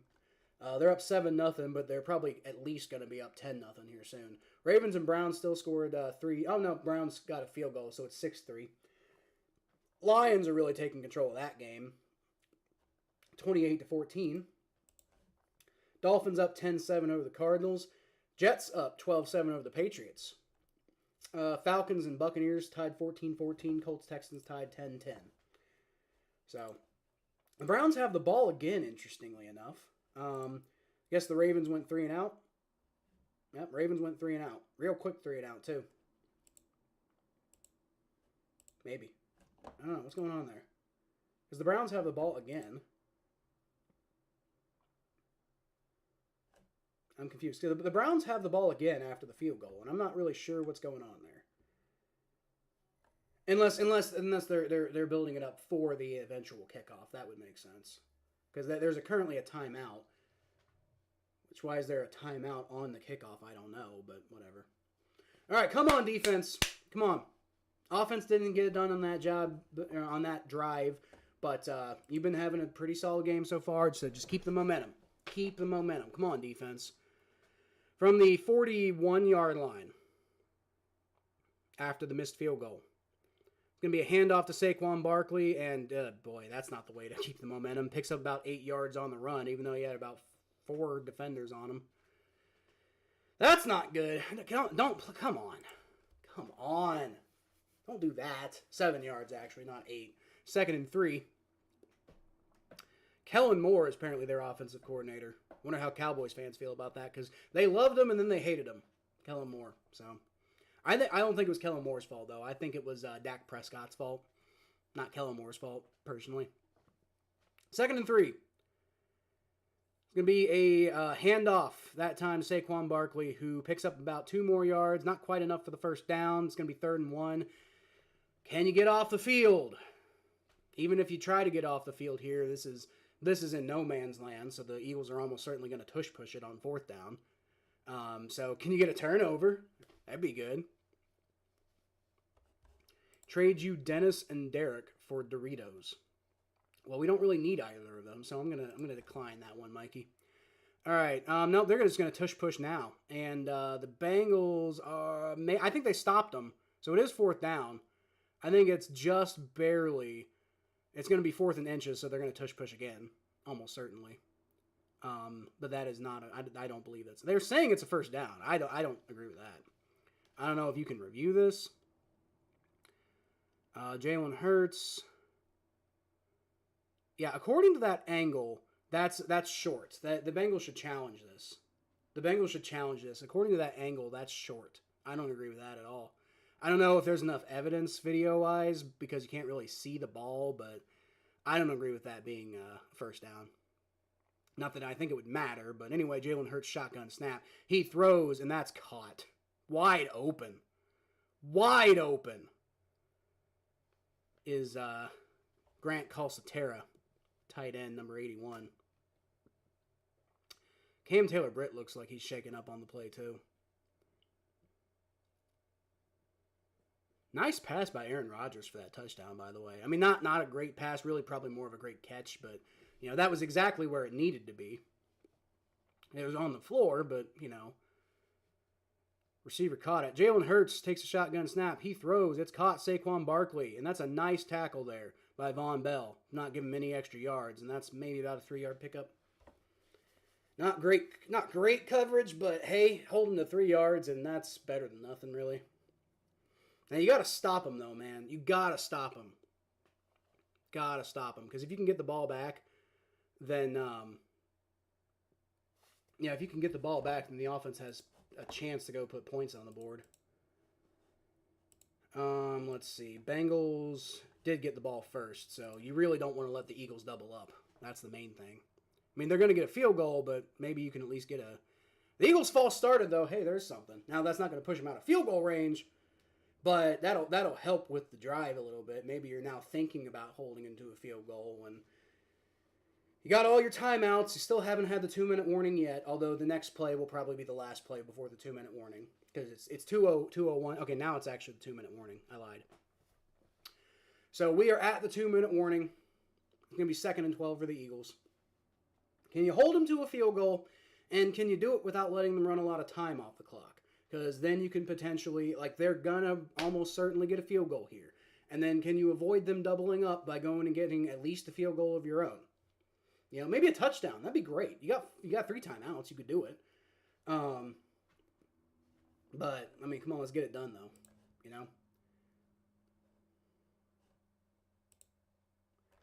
All right. Packers up 10-0 on the Jaguars. Browns up 6-3 on the Ravens.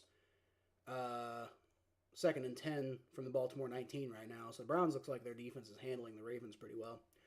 Lions up 28-14 on the Titans, like we had any doubt. Dolphins up 10-7 on the Cardinals. Jets up 13-7 on the Patriots. Falcons 14-14. Colts, Texans 10-10. Maybe if the Saints listen to the song Edge of the Great, maybe they'll play great. What is that another one from your show, Mikey?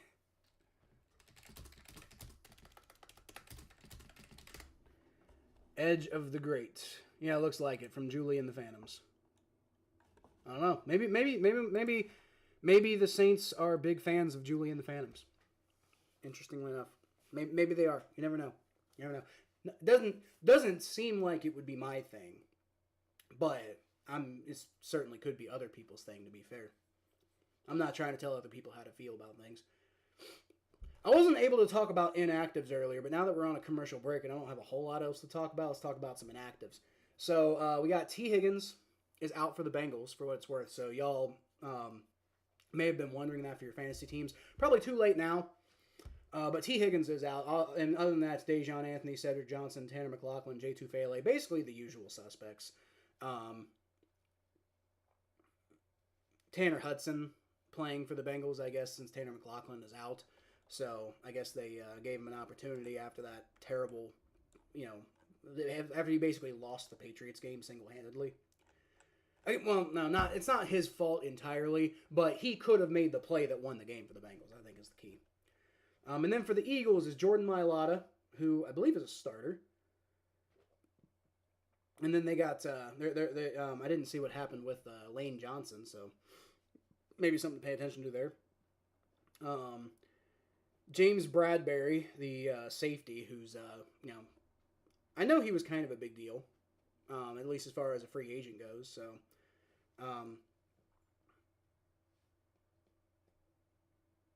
although the Philly voice doesn't seem to be terribly positive about James Bradbury, so I don't know. I guess it doesn't matter. 2nd and 12. Eagles got the ball at the 29-yard line. Bengals, come on, do something. Jalen Hurts, shotgun snap. He's got a little bit of pressure. Not really enough there, though. And Devontae Smith gets out of Jermaine Pratt's clutches there. And he just stays on his goddamn feet. And I think he might have fell forward, at least, if not for a first down, it's going to be inches to go. There is a flag on the play, though. Can we get holding?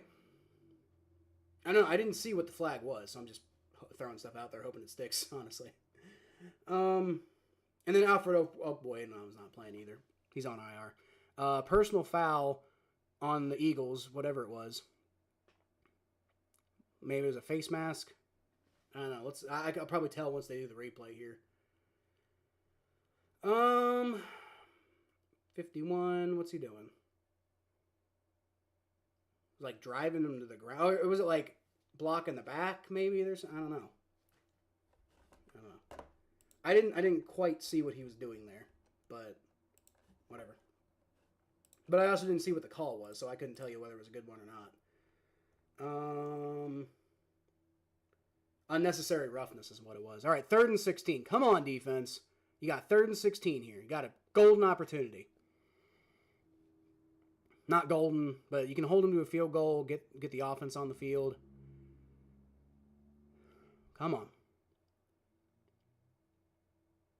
Jalen Hurts, shotgun snap. Rolls back. There is zero pressure. Holy fuck. And he throws across. Oh, my God. Throws to the left. A.J. Brown picks it up for probably about 18 yards. Are you fucking kidding me, defense? Are you absolutely fucking kidding me? God, I'm so sick and tired of the way this defense plays. I'm so sick and tired of the way this defense plays, dude. They're so fucking soft all the time. They're just letting teams do whatever they want.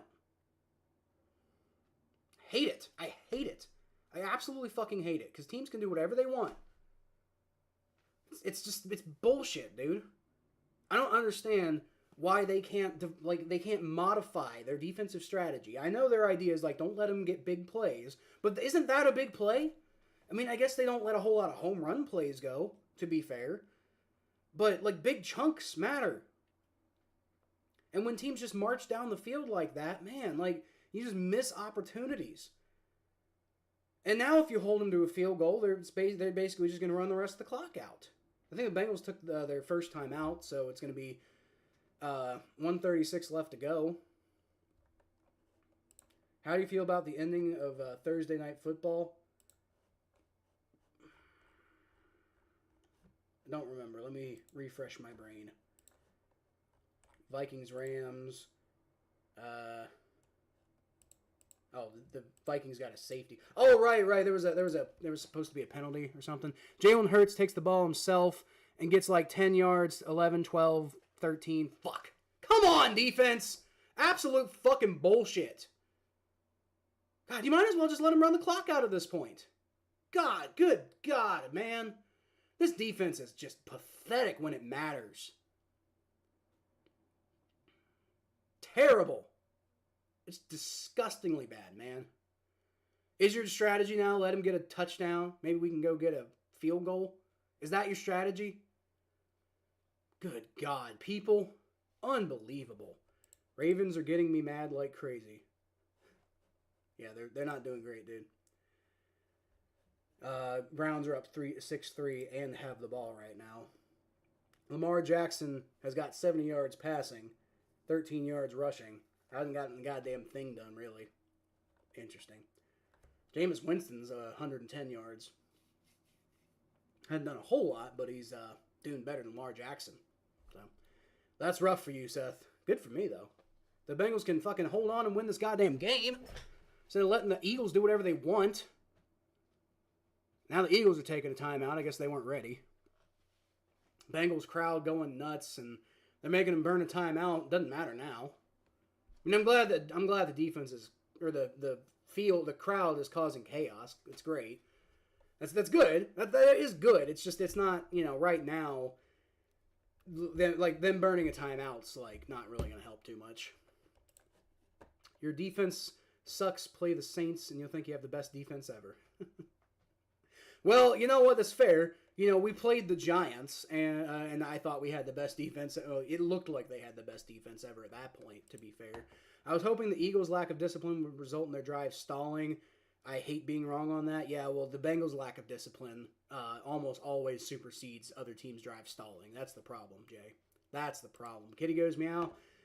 I mean, they're not doing it right now, John. I'm not, obviously, it's mostly fine. It'll be okay. Even if they get a touchdown here, But, man.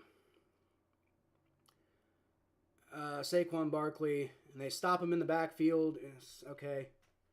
It's going to keep the clock moving. Well, no, the Bengals are going to take their last time out, to be fair. Akeem Davis-Gaither on the tackle. And, hey, that's a good play. It's hard to get excited about it, though, just because they've let him get to this point where they can just control the clock. They can do whatever they want with the clock, That's the thing. They're basically, even if the Bengals hold them to fourth down, the Eagles can, milk probably, a minute and 10 seconds off of the clock. And they'll have, 20 seconds left, maybe, on offense. And no timeouts. You're basically just going to, kneel on the ball at that point. If you can hold them to a field goal, at least you go into the half with a lead. And you know what? To be fair, maybe the defense gets a little bit of confidence if they can stop them from getting a touchdown here. That would help. So hey, you know what? Let's do it. Let's do it. Let's do it. If we can go into the half 10-6, that's not nothing. Jalen Hurts shotgun snap, rolls back, and he's got a little bit of pressure. He rolls out to his right though, and he's going to try to run it. Not a whole lot. Picks up about a yard. There's a flag on the play. I didn't answer your Thursday night football question. I will, Mikey. The games supersedes your question though right now. I will answer your question though. I kind of remember what happened. I didn't see exactly what happened, but I'll answer that here in a second. Illegal on the Bengals. Damn. Illegal use of hands on the Bengals. Damn. Come on, Cam Taylor-Britt. Damn. All right, well, you know what? They're just going to get a fucking touchdown now. Yeah, he's got his hands on his face mask and shit, dude. Come on! What a fucking joke. God, he is way too erratic. Dude, Cam Taylor-Britt's talented, but he's way too erratic, man. I'm about at the point where I'm like, he can't be our number one corner, Number two corner, maybe. We got to go get somebody who can be better than him being the starter, though. So the Eagles got the ball at the 3, and it's going to be a handoff to Barkley, who picks up about 2 yards. Now it's going to be from the 1-yard line, second and goal.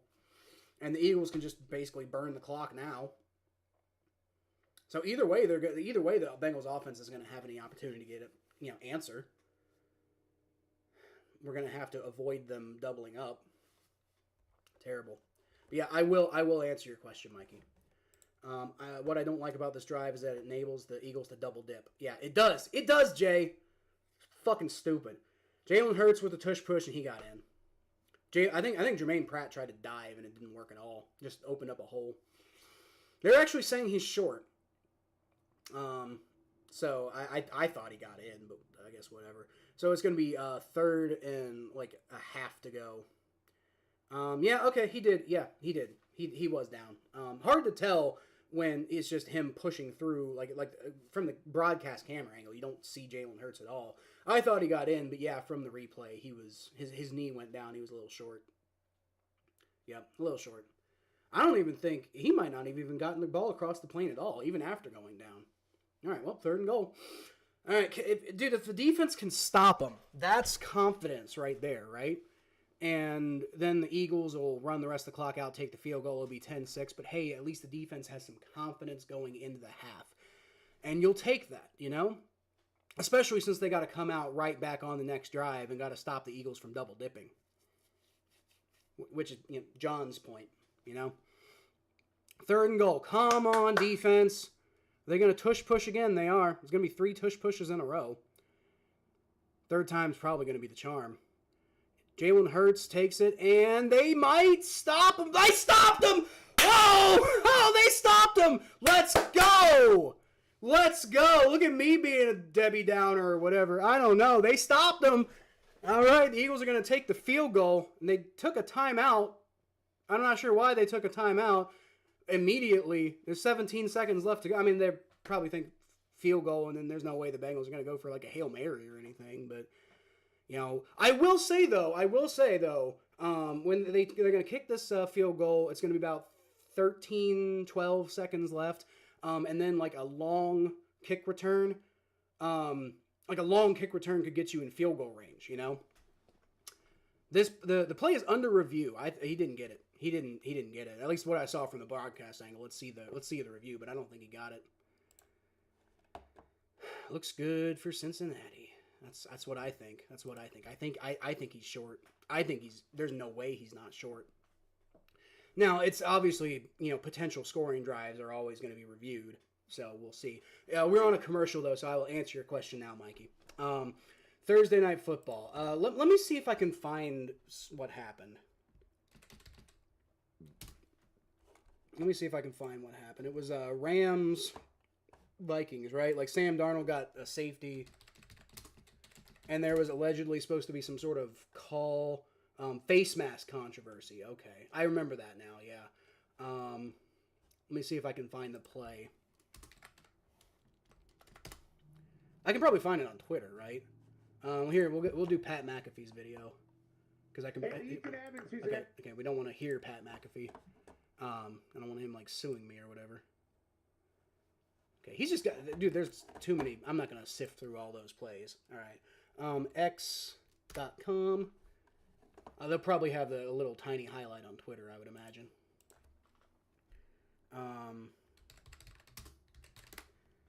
Let's see. Oh, yeah, that's a clear face mask. That's an absolutely awful... That is the most face mask I've ever seen in my life. Holy shit. He didn't get called for that. No, it's the fucking Rams. Refs never want to call anything on the Rams. I know from watching the Super Bowl a few years ago.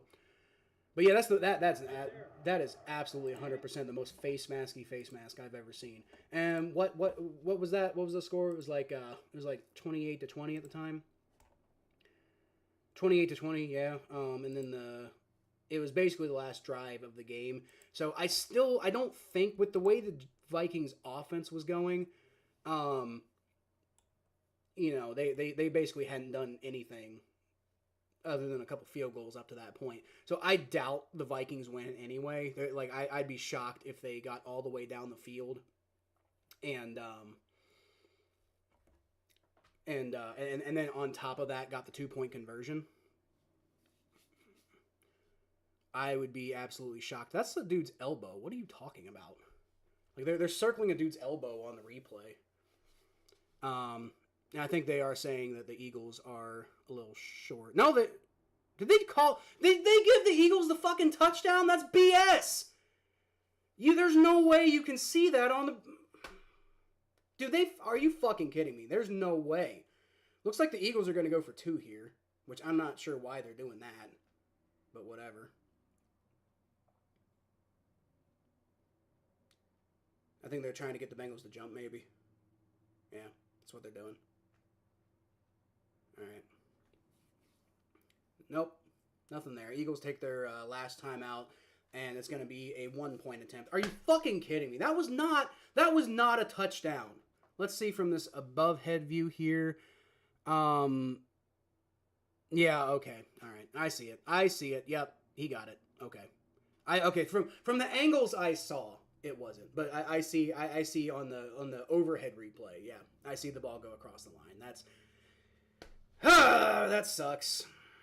Damn. Man, they had him too. That sucks. They did such a good job, and they just couldn't stop at the very, very tail end there. That sucks. No, that's definitely a touchdown. Okay, fine. Yeah, extra points up. Eagles tie it up, and there's 22 seconds left to go. So, I mean, maybe you get like a big pass here, and the Bengals can get in field goal range.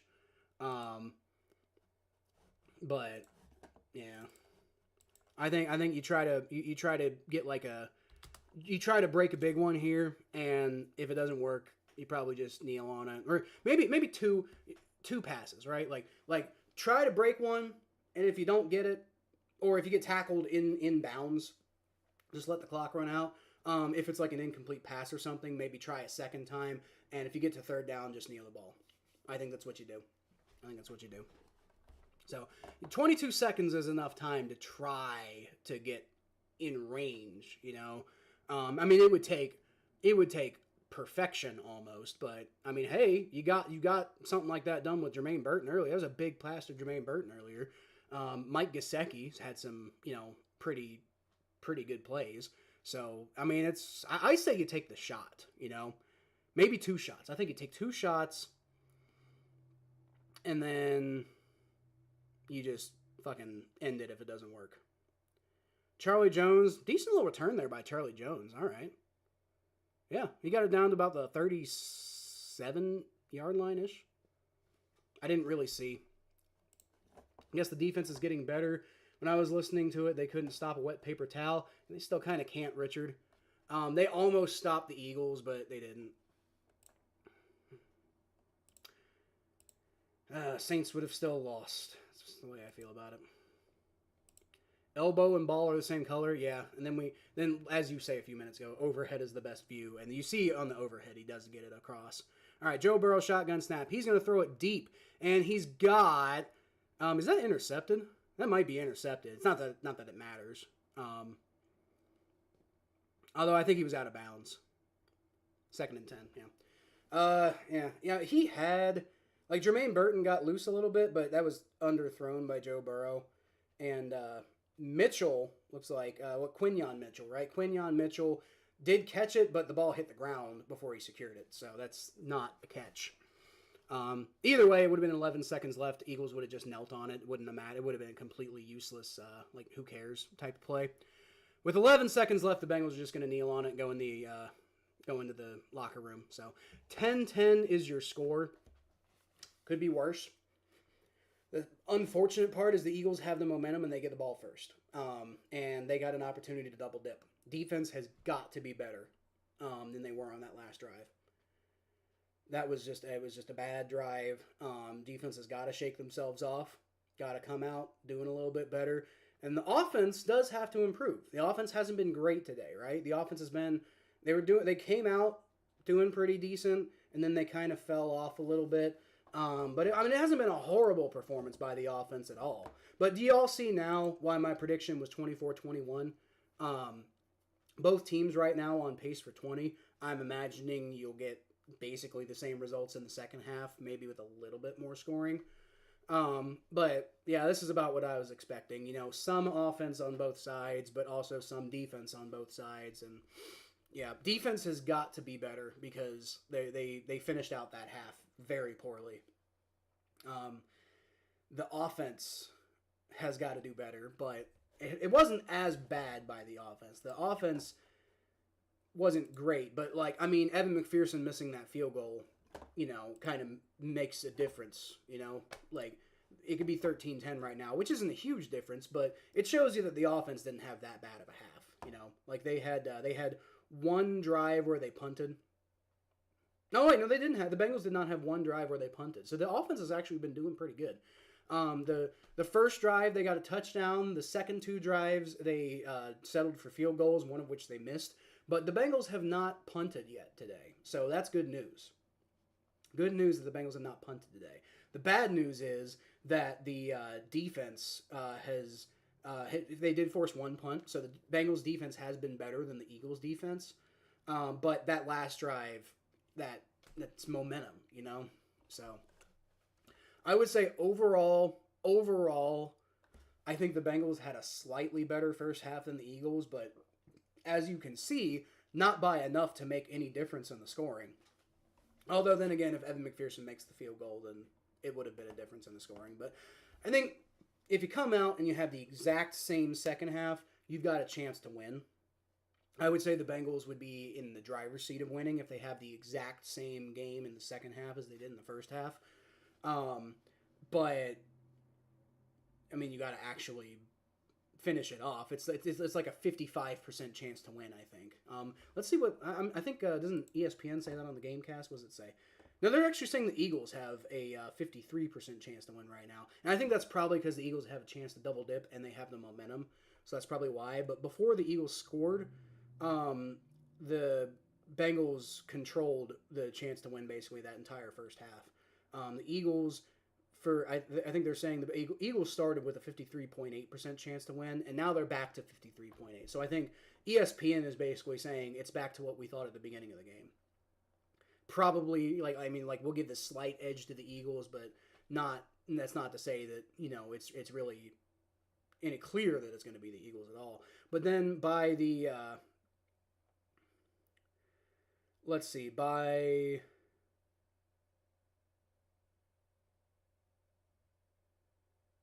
Bengals took a slight edge to win the game when they held the Eagles to 3rd and 8, but then the Eagles, I think, got it. Is that what happened? I don't know. And then the Bengals really kind of started taking minor control of the game. Let's see, here around 3rd and 6 from the Philadelphia 28, which they then converted for a first down. And pretty much from that point, it was like the Eagles had some good plays, the Bengals had some good plays, but it was largely the Bengals being favored to win as far as the probability goes. And then the Bengals had their best chance when they were up 10-3 on the Eagles. Looks like with the ball. I think it was they're probably saying after that punt, the Bengals had the best chance to win, which was a 71.3% chance to win. But now it's swung back to a slim, whisker of a chance for the Eagles being in front. So it's anybody. Basically, what's that saying is it's currently anybody's ball game. I would argue if the Bengals have the exact same second half as they do the first half, then it's probably. Let me go ahead and update this, by the way. If the Bengals have the exact same second half as they do in the first half, they'll probably win. It'll probably break by a field goal for the Bengals, which is what I predicted. Both teams score 20. Bengals win by a field goal. But then again, there's a very high chance, like just as high of a chance, I would say, of the Eagles breaking by a field goal if it's the same exact second half. And then there's also the possibility that it goes to overtime, which, by the way, interesting stat I just thought about. But the Bengals, let's say Bengals Eagles all-time scores. The Bengals tie with the Eagles all the damn time. It's crazy. It's insane how much the Bengals and Eagles tie. I forget what the stat I said to my friends the other day was, but yeah, the Bengals since 2005 are 3-0-2 against the Eagles. Isn't that nuts? Isn't that nuts? The Bengals are 3-0-2 against the Eagles. So they beat them in 2005 with Carson Palmer. They beat them in 2012 and 2016 with Andy Dalton. But they tied in 2008, which is the famous game where Donovan McNabb didn't know you could tie. And then they tied with Joe Burrow's rookie year in 2020. So the Bengals have not lost to the Eagles since it looks like 2000, when the Bengals were still in their dark ages, right? So in almost 25 years, the Bengals have not lost to the Philadelphia Eagles, but they have tied them twice. In the 5 games that they played, which is just a weird stat. The Bengals have tied the Eagles more than they've lost, which is 0. So 100% more. But they would have still lost to the Rams even with that pick. That's what I think. That's what I think. Not PI, it's with the face mask. I think even if they'd called the face mask, the Vikings drive probably would have stalled because the Vikings had zero momentum at that point. I don't like. Yeah, it's BS the lack of call, but I think the Rams probably still win that game. That's my take on that game for sure. Rich, we would have ran the clock out and kicked the last second field goal. Theoretically. It was easy for Goff to run down the field, but would have been nice to see the Pats blow the Aints out in the Super Bowl. It would have been interesting. I think the Patriots were winning the Super Bowl that year no matter what. I don't think the Saints would have beaten the Patriots that year. Rams would have had no time to score. Let's see if they even make the field goal, first of all, Mikey. So, I mean, I know at that point you feel pretty good about your chances, but, you know, I don't know. Hoo-day. Let's go, stranger. Hoo-day. But you know what? Actually, I'll take your side on this one, Mikey. I think if it hadn't been for the PI call, which is probably not... I think we can agree that probably wasn't the best PI call of all time. Saints probably would have won that game, would have gone to the Super Bowl. I think would have lost to the Patriots. But as far as the... yeah, I think you're right, Mikey. The Saints probably would have won that game. But they still could have missed the field goal, to be fair. You know, that could have happened. But I actually will take your side. Now that I think about it, Mikey, you're probably right. If they called the correct call, that you're right. And that sucks because it's not the, I mean, shit like that happens all the time. Bengals lost the Super Bowl to the Rams, arguably because of a BS pass interference call on Logan Wilson. Defense did their job, and then the refs basically took it away from them, and the Rams ended up winning. So I would argue the Bengals basically, if the correct call had been made. But then again, the Bengals also got helped out by the refs too with that what was it? It was like it was offensive pass interference on T. Higgins that didn't get called. So I don't believe in makeup calls. That's still BS. But but at the same time, I would say if the refs waved the flag off as they should have, on that play, the Bengals would have won the Super Bowl. That would have been the end of it. Bengals would have won the Super Bowl. I would have been over the fucking moon. I'd probably still be coming down to this day from that win. I don't know if I'd ever would truly come down, but it's not what happened.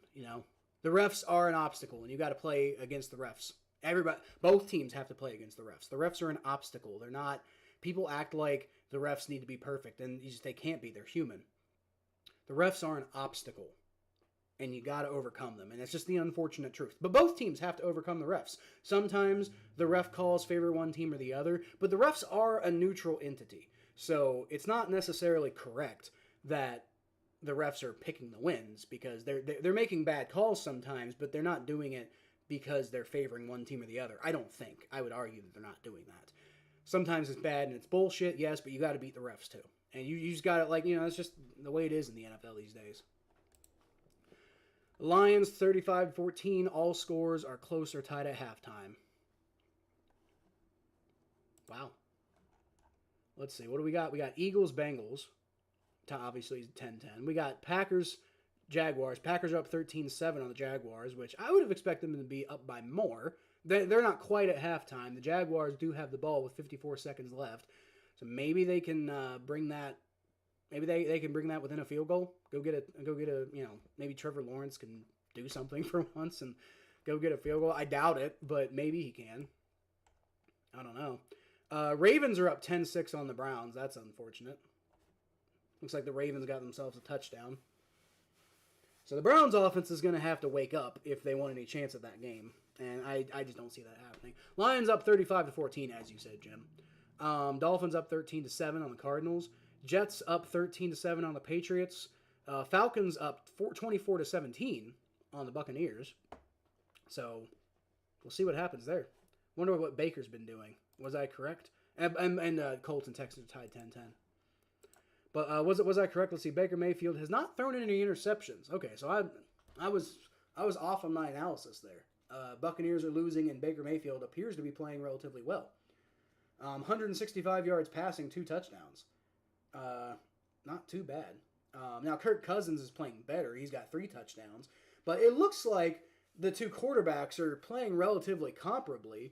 The Tampa Bay rushing attack is better than the Atlanta rushing attack. Did they get a fumble or something? They did get a fumble. Jesse Bates recovered a fumble. So that's probably what the difference in this game is. It was the first drive of the game, actually, where Rashad White, right, the Buccaneers running back, fumbled the ball. Jesse Bates recovered it at the Tampa Bay 43, and the Falcons ended up getting a touchdown on that drive. Since that series of events, it's been Bucks touchdown, Falcons punt, Bucks touchdown, Falcons touchdown, Bucks punt, Falcons touchdown, field goal, end of half. So it's been the only difference in that game, I would argue, is who fumbled? Rashad White fumbling, and then giving the Falcons the opportunity to take the lead there. And then the Falcons also, it helps that they had the last drive of the half. I mean, technically the Buccaneers did, but it was just a 1 second kneel down. So, what might have gone to overtime? Oh, it might have. Ravens lead 10-6. They could end their win streak, and the Packers 10-7. This would be an upset if the Pack loses. It would be an upset. It'd be interesting. I don't think they will at this point. Packers is 13-10. You might have said that beforehand, but a lose sleep. We should have won the Super Bowl in 2018. I think the Patriots would have won. Let's see. Blown out by New England. I don't think they would have been blown out, Richard. I think the Saints probably would have done better than the Rams did, but I do think New England wins though. Anthony Richardson is 2 for 13. Good God, dude! I was really high on Anthony Richardson. He's 2 for 15. You might have said that before that happened though, but anyway, Evan McPherson's gonna kick the ball off to the Eagles. Eagles gonna get the ball first, and they're gonna return it from near the end zone, and they're gonna get it out to about the 30-yard line, basically the same as a touchback. Basically the same as a touchback. I think he got out to like the 30 and a half, so he got like an extra half yard. Richard, you were not beating us. Yeah, I think they were. Mikey. Not easily beating the Saints, but, you know. Okay, I'm just going to skip past the trash talk, which I love the trash talk, by the way, but just to try to catch up here. Jim, you're missing the Super Bowl. Way to play that card, Mikey. Never said the Vikings would be in the Super Bowl NFC Championship game, maybe. 36-20 stomp this year. There's no way. There's no way, Richard. I don't think so. I don't think they would have blown him out. I do think they would have won, though. Jalen Hurts, under center, hands ball off. Saquon Barkley picks about 2.5 yards, 3 yards. Okay. That's a decent play by the defense. If you're going to give him yards, give him 3 yards, I guess. I'd rather see him stop him, but hey, not a terrible play. How's Jacoby Brissett doing? Jacoby Brissett, yeah. Okay. 2nd and 7. Jalen Hurts is audibling the play. Better than wannabes Mahomes. What? I'm confused at that comment, Richard. What's going on? What are we doing? Jalen Hurts. Doing a lot of moving around, not doing a whole lot of executing anything. It's going to be another handoff to Saquon Barkley, and the Bengals, there you go! There you go, they stop him. 2-yard pickup, but hey, it's going to be 3rd and 5. So defense has the opportunity to make a statement here coming out of the half. We're missing a 20-yard field goal. You're not missing a 20-yard field goal now. No, Saints probably win that game. But I think they lose to the Patriots. Love to see the Bills beat the Chiefs. Yeah, me too. Let's do that. Saints 28-21. Nah, there's no way. No. I think it'd be like New England 28-21 probably. Jalen Hurts throws and it's wide fucking open. Oh my God. Devontae Smith gets down to the 50 because nobody's fucking covering him. Come on, defense. Man, it's like fucking 1 step forward, 2 steps back with this goddamn defense. DJ Turner is the closest one in coverage, of course. It's like fucking 2 steps forward, 1 step back with this defense. I swear to fucking God, dude. We're not losing. Drew was on a revenge season. Yeah, but Tom Brady was on a mission, dude. He was on a mission from God, really. Like the Blues Brothers, on a mission from God. All right, Jalen Hurts, shotgun snap. I think there was a false start there, but they didn't call it.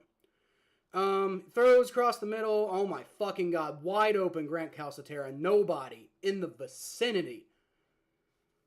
What the hell are we doing? We're playing soft. We're playing it soft once again. We're letting them just get like 20-yard pickups, trying to avoid 50-yard pickups. That's what we're doing. I hate this fucking soft-ass strategy, dude. Gotta hold them to a field goal. Because they're already in field goal range now. All right, it's going to be a handoff, Saquon Barkley. There you go. Logan Wilson stops him for about maybe a yard pickup. There you go. Great play. They're doing better against the run, but they're getting shredded by the passing game right now. So, I don't know what to tell you right now, honestly. If you can hold them to a field goal, you maintain your lead. No, you don't, because it's 10-10. I was thinking, yeah, no. Nope. Can't let him do it. Can't let him do anything, but you're gonna hold him to a field goal unless you can get a turnover. Hey, I've spoken it into existence before. We've done it before, y'all. Can we get a turnover? 2nd and 9. Barkley fumble. All right, and well, it's gonna be a fake handoff, not even really a strong fake handoff. It's gonna be a pass to the middle, and that is fumbled. The Bengals pick it up. I think he might have been down though, actually. I think Calcaterra was he fumbled after his back hit the ground, so I almost called that. And it's not Calcaterra, by the way. It's 87. So no, that ball's out. That ball's out. That's a fumble. That's a clear fumble. That is a Bengals fumble and a Bengals first down. Hold on a minute. That ball was coming out before he was down. Hold on a minute. And the Eagles player, whoever that was, is hurt, by the way. Just to, hopefully he's okay. Stoll. Who's that? Not to be disrespectful, but I don't know who that is. Hold on a minute though. That's a fumble, y'all. I don't know if they called the play dead. If they called the play dead, then you kind of SOL there. But that's a fumble. He was losing control of the ball, and I can't imagine they called it dead before he started losing control of the ball. Now, is that reviewable? I don't know. Jack Stoll, the 4th-year tight end out of Nebraska, by the way, who is injured right now, and hopefully he's okay, to be clear. With Dallas Goedert out, that leaves Grant Calcaterra as their only tight end left on the team. That's weird. It's rough. That could be a fumble. That is a fumble. By the way, I don't know what the refs are going to do here, though, so we'll see. But that is a fumble. And the Bengals clearly recovered. So that is a fumble. We'll see what happens, but that is a fumble. Derek Carr's trash. He's not trash. I know you feel he's trash, but he's talented. He's just it's rough. Last check, you guys haven't won. Blah blah blah blah blah. All this trash talk, you love it. Still talking trash. Scoring 40 on teams with no win. Congratulations. They're the college level team. Oh, boy. That is a fumble, y'all. I want to make it absolutely clear. That is 100% a fumble. Clear recovery. Now, the question is, if they blew the play dead, then obviously the Eagles were not making much of an effort to recover the fumble. So, if they blew the play dead, even if that came after the fumble, I would think that would retain possession for the Eagles. That would suck. But man, I called that shit though. I'll tell you, I was like, can we get a fumble? I called it Saquon Barkley. I didn't say Jack Stoll, but we got a fumble. It's a fumble and a Bengals recovery. Now, do the refs see it that way is the question. They're saying 3rd and 3, and I don't see really a whole lot of talk about it. So I'm guessing they're just saying the play was blown dead. That sucks. Dude, that was a clear fucking fumble. But I guess if they called the play dead, then they called the play dead. Man, that sucks. Dude, I almost called it, man.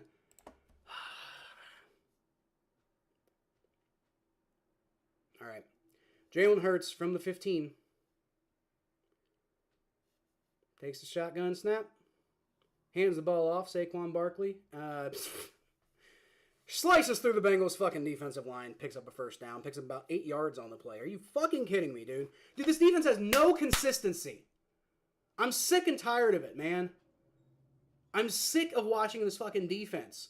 Just let teams do whatever they want. and occasionally be opportunistic. Yeah, that fumble would have been great if they'd called it, but you can't rely on shit like that to happen. Especially against talented teams like the Eagles. This ain't the Browns and the Giants we're playing, y'all. God.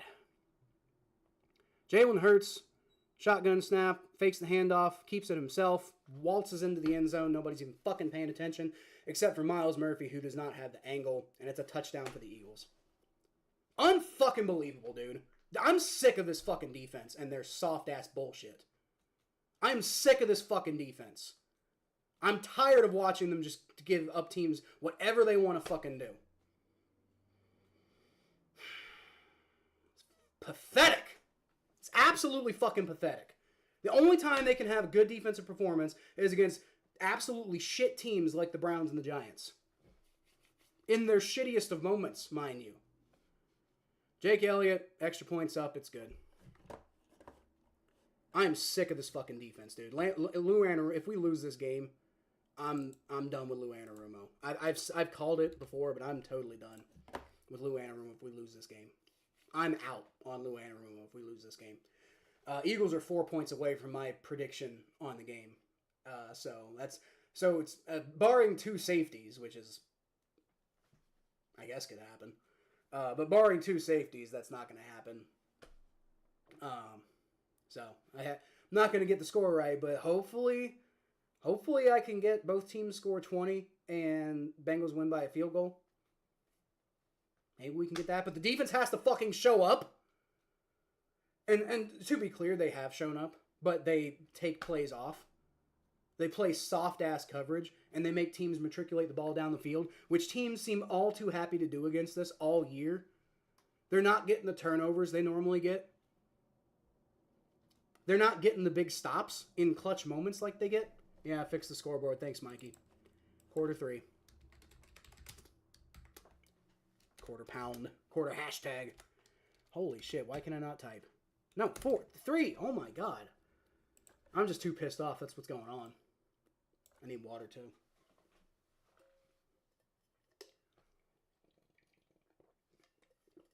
Best mug. Jamar Chase flipping off Minkah Fitzpatrick. Now, we lost that game, to be fair, but it's just iconic. I love it. I love it. I love that he did it. I wish we would have won that game, and we can think back on that moment fondly. But at least we have the picture. The picture survives. Let's see the Chargers. That's an easy win for them against the Saints. Tied 2-6, and then we beat the Jets.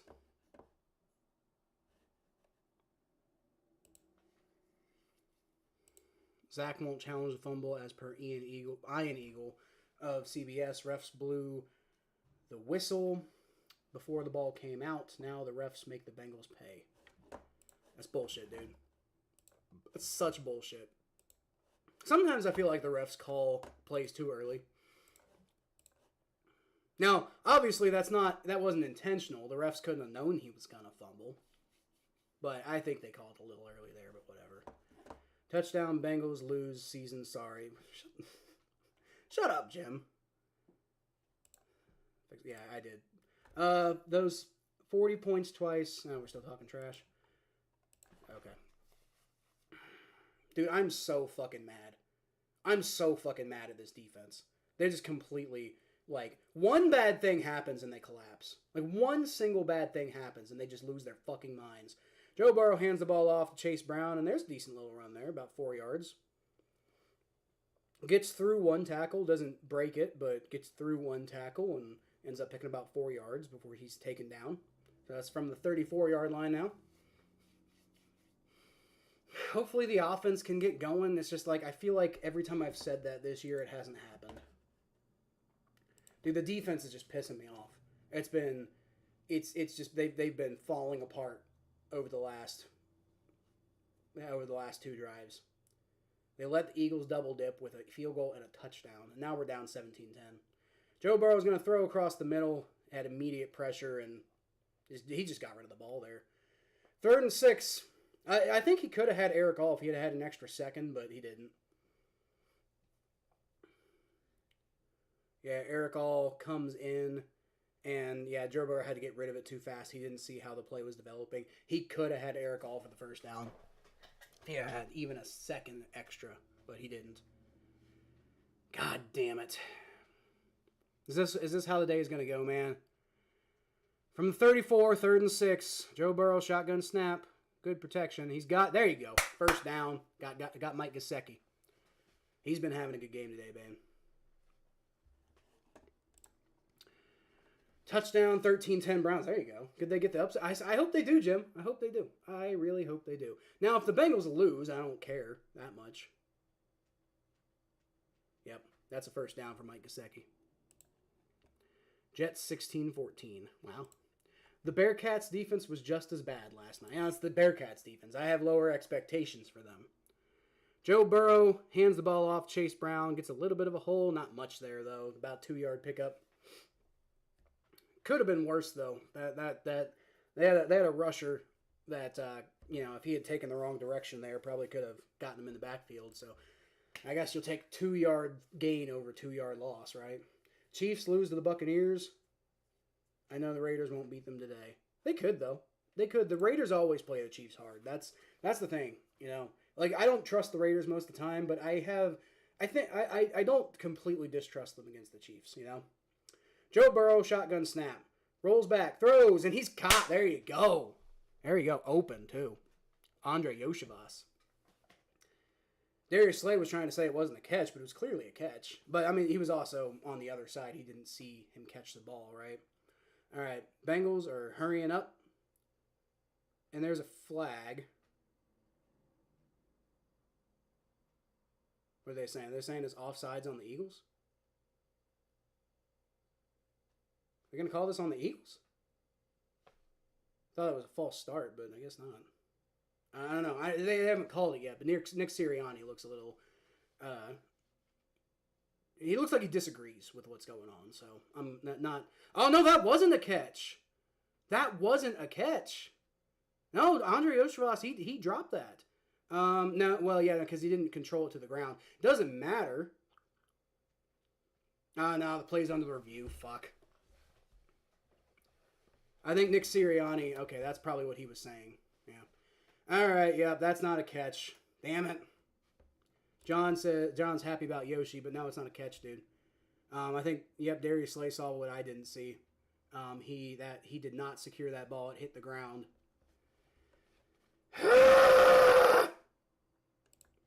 When can we feel bad for the Panthers? I kind of already do feel bad for the Panthers, Jeff. They're just like, Bryce Young. Like what that just sucks. But it's their own fault too. They did not develop him at all. And Mikey's never gonna feel bad for the Panthers. But I feel bad for the Panthers. They've got no hope. I feel bad for Panthers fans. Let me put it that way. I don't know if I feel bad for the Panthers because they did not develop Bryce Young at all, and that's their own fault. But yeah. Rooting for the Chiefs over Tampa Bay. Why? Oh, because Tampa Bay, right? Of course you are, Mikey. Why wouldn't you be? Duh. Punt return for touchdown. Lions could score 50+ if they keep this up with Goff only throwing for 28. Really? He's only thrown for 28 yards. That's crazy. Have they had like a big running game or something? Lions up 35-14. 42-14. I'm almost certain. Yeah, they'll throw for. I'm almost certain the Lions will score 50. That's almost definitely happening at this point. Man, I'm so pissed. But that is correct. The refs are going to overturn it, and it's going to be correct. Now, I'm still mad that they called that play dead so early. But then again, you also wonder, if they hadn't called the play dead, would the Eagles have made more of an effort to get that fumble recovery? Because, it did appear that the Eagles weren't really bothering to go for the fumble recovery, to be fair.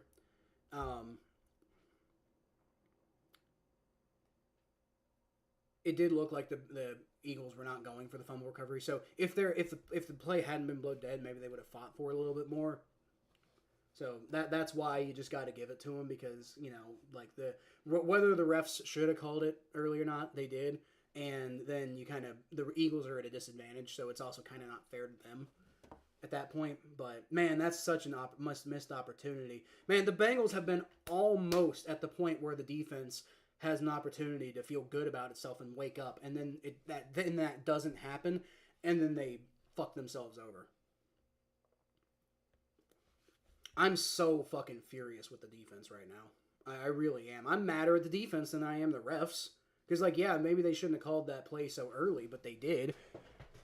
Call overturned, as I figured, So it's going to be, what, third down?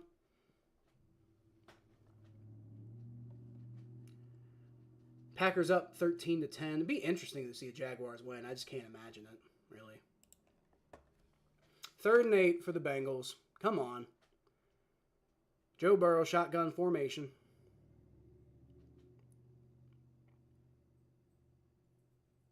Takes the snap. Rolls back.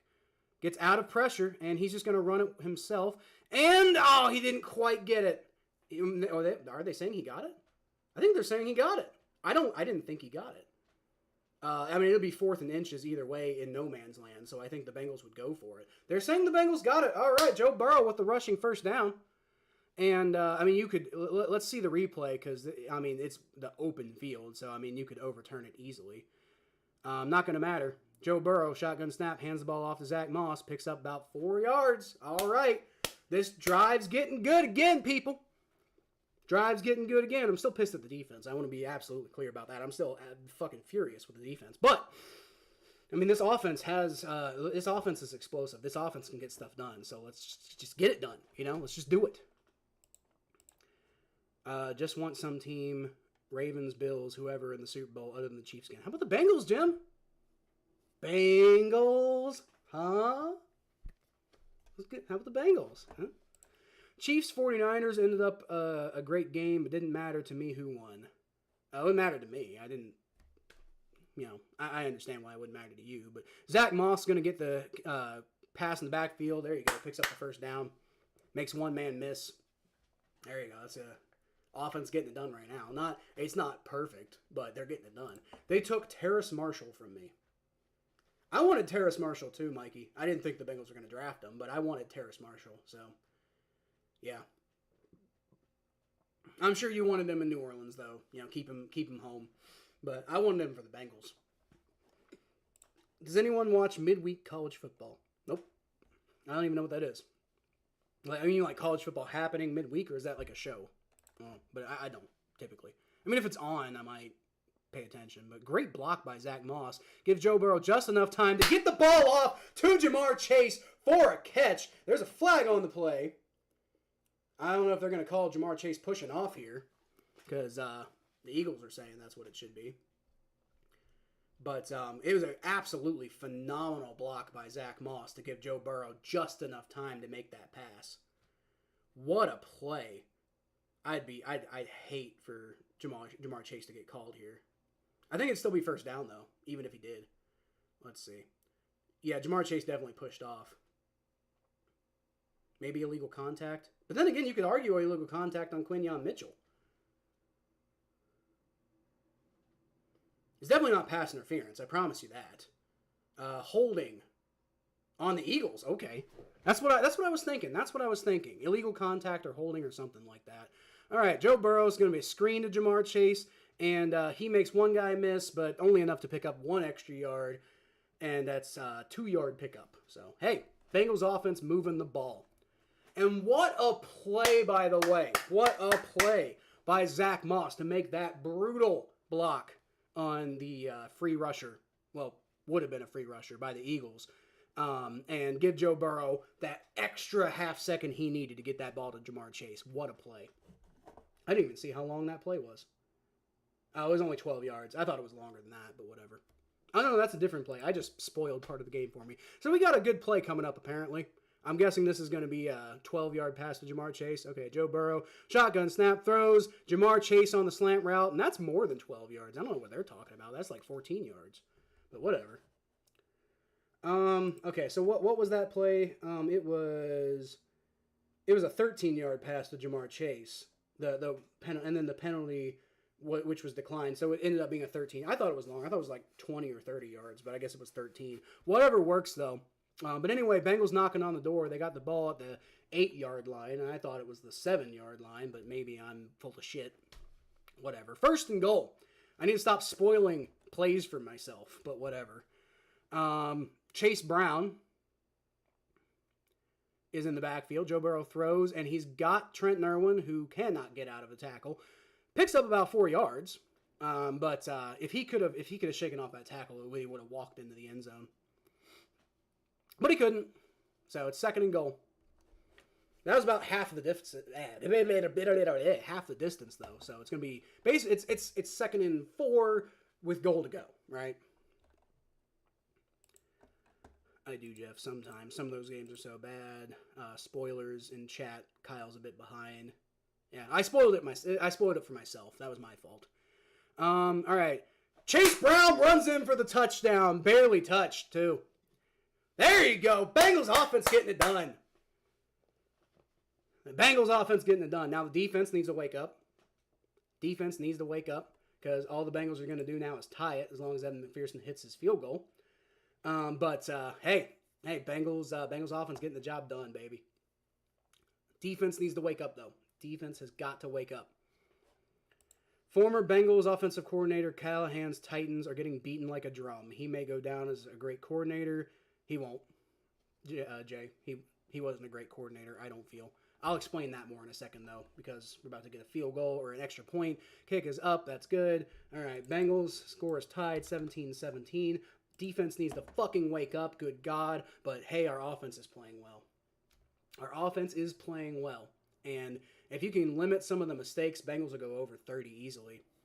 The problem is, can the defense hold the Eagles under 30? That's the problem. Okay, Callahan's not a great offensive coordinator. He was a good offensive coordinator, but he also, I don't feel that Zach Taylor was essentially the offensive coordinator, and Brian Callahan was his assistant, essentially, is what was going on. I mean, he was a fine coach, don't get me wrong. He had good chemistry with Joe Burrow. He performed his role admirably, but as far as an offensive coordinator, I wouldn't put him in the category of being a great offensive coordinator. I'd put him in the category of being an effective offensive coordinator. But anyway, lousy head coach, like Wade Phillips, Romeo Crennel, Joe Judge, etc. I think the Titans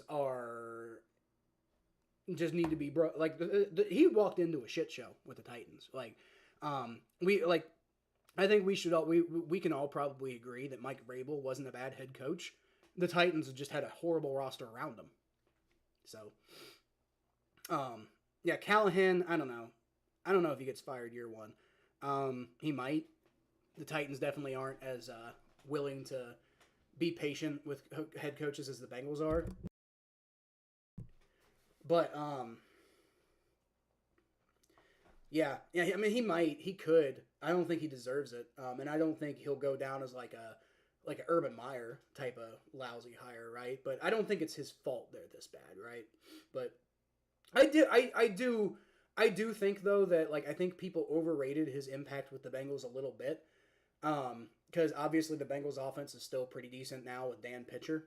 I think it's Zach Taylor's offense, and the offensive coordinators have never really been the dominant guy as far as, running the offense goes. It's basically the Zach Taylor and Joe Burrow show on the Bengals offense. And then Brian Callahan was kind of there. I thought that him getting a head coaching job was a little much. It's kind of like when Vance Joseph got hired to be the head coach for the Broncos after he was our very, very, very good defensive backs coach. A fantastic defensive backs coach for us, but I didn't feel that he had enough experience to be a head coach. Same with Brian Callahan. I was like, if some team hires him to be our offensive coordinator, then so be it, but I don't think that's going to be a great hire, And if he gets fired from the Titans, unless, maybe some team picks him up to be their offensive coordinator, and that would be an opportunity for him to learn. Maybe he could come back and be a better head coach next time. There's also the possibility that he comes back to the Bengals in some sort of role, because I know him and Zach have a great relationship. Get back to college kickoffs. I forget how college kickoffs work. All right, so that's going to be a touchback, by the way. No one will be as bad as Urban Meyer.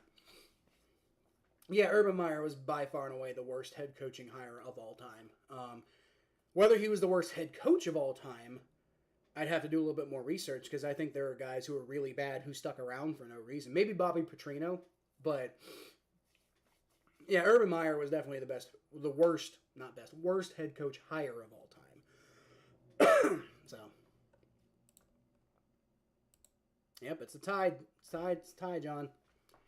It is currently a tie, 17-17. The Eagles are going to have the ball at the 30. Can the defense get something fucking done? We need a turnover.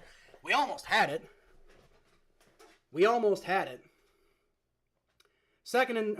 First and 10. It's a fake handoff to Barkley. Jalen Hurts throws to a wide fucking open A.J. Brown. He gets down to the 45. Cam Taylor-Britt's trying to argue that he got held or something, but no, you got fucking burnt, bro. I didn't see the play, to be fair, but I'm just assuming, because that Cam Taylor-Britt gets burnt a lot. Like I said, I don't think he needs to be the starting guy. He wasn't even touched. What are you talking about? He must have been saying something else. I must have misinterpreted, because he wasn't even, like, he just got burnt. He misinterpreted the direction that A.J. Brown was going. That's all that happened, and he ran the wrong direction. I think Cam Taylor-Britt needs to stop being our number one corner. I think number two. He can still be a starter, just not the starter, you know? Saquon Barkley handoff. He picks up about 1.5 yards. So good run stop there. It must be awkward for Vance Joseph to be a defensive coordinator for the Broncos. So that's the organization that fired him to be head coach. Well, yeah, he wasn't ready to be a head coach. I think he could be a good defensive coordinator. He seems to be doing good for, the Broncos. But he needs to work his way up and learn the game before he's ready to become a head coach again.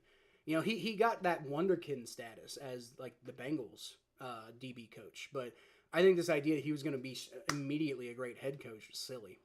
2nd and 8, Jalen Hurts in the shotgun formation. He's going to fake the handoff to Saquon Barkley. He's got all the time in the world to throw. Winds up, throws it deep, and it's caught for a touchdown. Fuck. Devontae Smith. Absolutely fucking unbelievable defense. You didn't even fucking get in their way. That's absolutely fucking pathetic. And that's Jordan Battle, by the way, on the coverage. So for all those Bengals fans who have been saying Jordan Battle needs to get more snaps, doesn't look like it. That was absolutely fucking pathetic coverage by Jordan Battle. And a great pass by Jalen Hurts. Good getting in position to catch that ball by Devontae Smith. But absolutely fucking pathetic coverage by Jordan Battle. Absolutely horrendous. God, we trash talked Geno Stone, and that looked worse than anything I've seen from Geno Stone all year. That was horrendous. Yeah, that was fast, wasn't it, though? Because this defense is absolute fucking dog shit. Eagles 23, Bengals 17, barring the extra point. Kick is up. Good. Yep. Absolutely fucking horrendous defense, y'all. Absolute shit show of a defensive performance. Just completely unacceptable. Completely and utterly unacceptable defensive performance. Somewhere in Atlanta, Jesse Bates is laughing at the Bengals, because he's like, wow, you thought you could just go get any old safety to replace me. Look how your, defensive backfield is playing lately. God, good, absolute God, y'all. What is our defense ranked? I don't know. It's not ranked as bad as you'd think, but let's go off of PFF scores, because frankly, going off of like statistical data is misleading. So, by team, overall defense, the Bengals are ranked 21st, which seems high, but it's because they got good games against the Giants and the Browns, and the Patriots. Good game against the Patriots. Their run defense is ranked 8. That doesn't seem right. Okay, well, the run defense is ranked 8. So that means that the coverage is ranked 21st. Okay, so is it the pass rush? Yeah, pass rush is is ranked 29th. Holy shit. God, they cannot get anything done, dude. And that was what just happened on that last play. Jalen Hurts had all day to throw. And he just found Jordan Battle getting caught off guard. Unbelievable, dude. Lose dudes are getting smoked on big plays like that TD. That's the thing. They play soft coverage. They play soft defense in general, so that they can avoid big plays. But then they let big plays go. It's like, why bother playing soft defense anymore? It's just awful. We'll take Trey back. Well, you can't have Trey. Trey's the only one who's doing any good, Mikey. The Bengals pass rush is ranked 29th because nobody other than Trey is playing well. But dude, Trey Hendrickson's rated like he's got to be up there.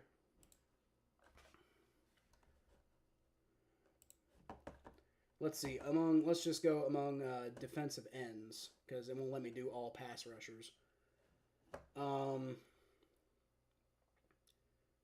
Among all edge rushers, that's run defense. Hold on. Pass rush grades, all edge rushers in the NFL. Give it a minute to think. Okay, we got Trey Hendrickson's ranked 22 overall, not accounting for snaps.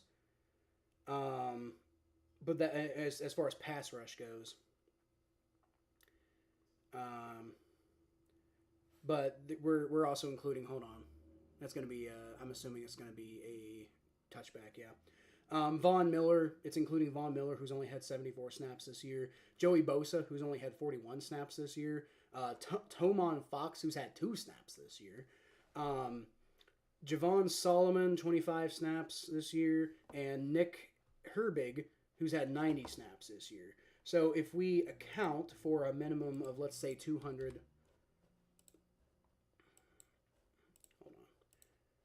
If we account for a minimum of 200 pass rush snaps, we get... It's not letting me do that. I don't know. Joe Burrow fakes the handoff to Chase Brown, and he's going to run it himself because he can't go anywhere with it. Picks about 9 yards. Okay, 8. They'll probably call it 8 because nobody wants to... Whatever. All right. Adjusting for a minimum of 200 snaps... Trey Hendrickson is only the 10th best in the NFL. That's interesting. There's only been 16 guys, so I don't know. But Trey Hendrickson has been the only guy doing anything on the Bengals pass rush this year, to be clear. Yeah, not the only one getting sacks, but the only one with any level of consistency, you know. All right, 2nd and 2. Who's in favor of getting a new DC? Me, Jeff. It's a handoff to Chase Brown, who gets about 1.5 yards. It's going to be 3rd and inches, I believe. I am in favor of getting a new defensive coordinator after this year, Jeff, if we miss the playoffs. And honestly, if we miss the playoffs, I might be okay with moving on from Zach, too. Which means we'd be getting a new defensive coordinator no matter what, you know? We got a good DC, Derek Carr. You want him? It's funny. That's funny, Mikey. After the Washington game, we need to do something. And, well, Washington's got a really good offense, too. But let's see what they do here. See what they do here today. Because they could get their shit back together, you know. 3rd and 1.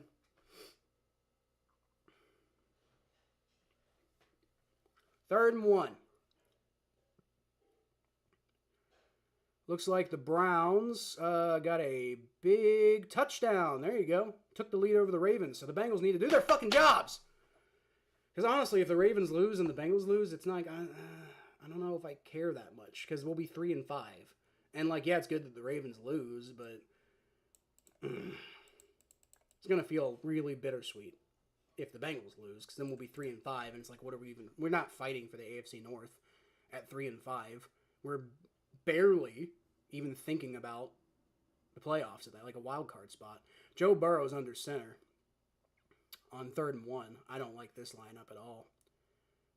He's going to hand the ball off. Zach Moss gets stuffed. I knew I didn't like that. I did not like that at all. Trash. Fucking trash. I did not like that lineup at all. That was terrible. The Eagles knew exactly what the Bengals were going to do. 3rd and 1. They haven't been able to run the ball all goddamn day. Why the fuck would you do that? Maybe you could run the ball to, like, you know, the outside maybe, but up the middle? What are you fucking thinking? Like, what are you absolutely fucking thinking, dude? They're going to go for it? They're going to go for it. All right. With 53 seconds left in the 3rd quarter, I guess, yeah, sure. Why not? I mean, it's a little dangerous, but anyway, Joe Burrow shotgun snap. He's got Jamar Chase, who gets tackled on the fucking backfield. And the Eagles are going to get the ball at like the 36 fucking yard line. With the defense playing like absolute dog shit. That might break the game, y'all. If the defense can't get a turnover here, that might be the turning point of the game, frankly. That might be it.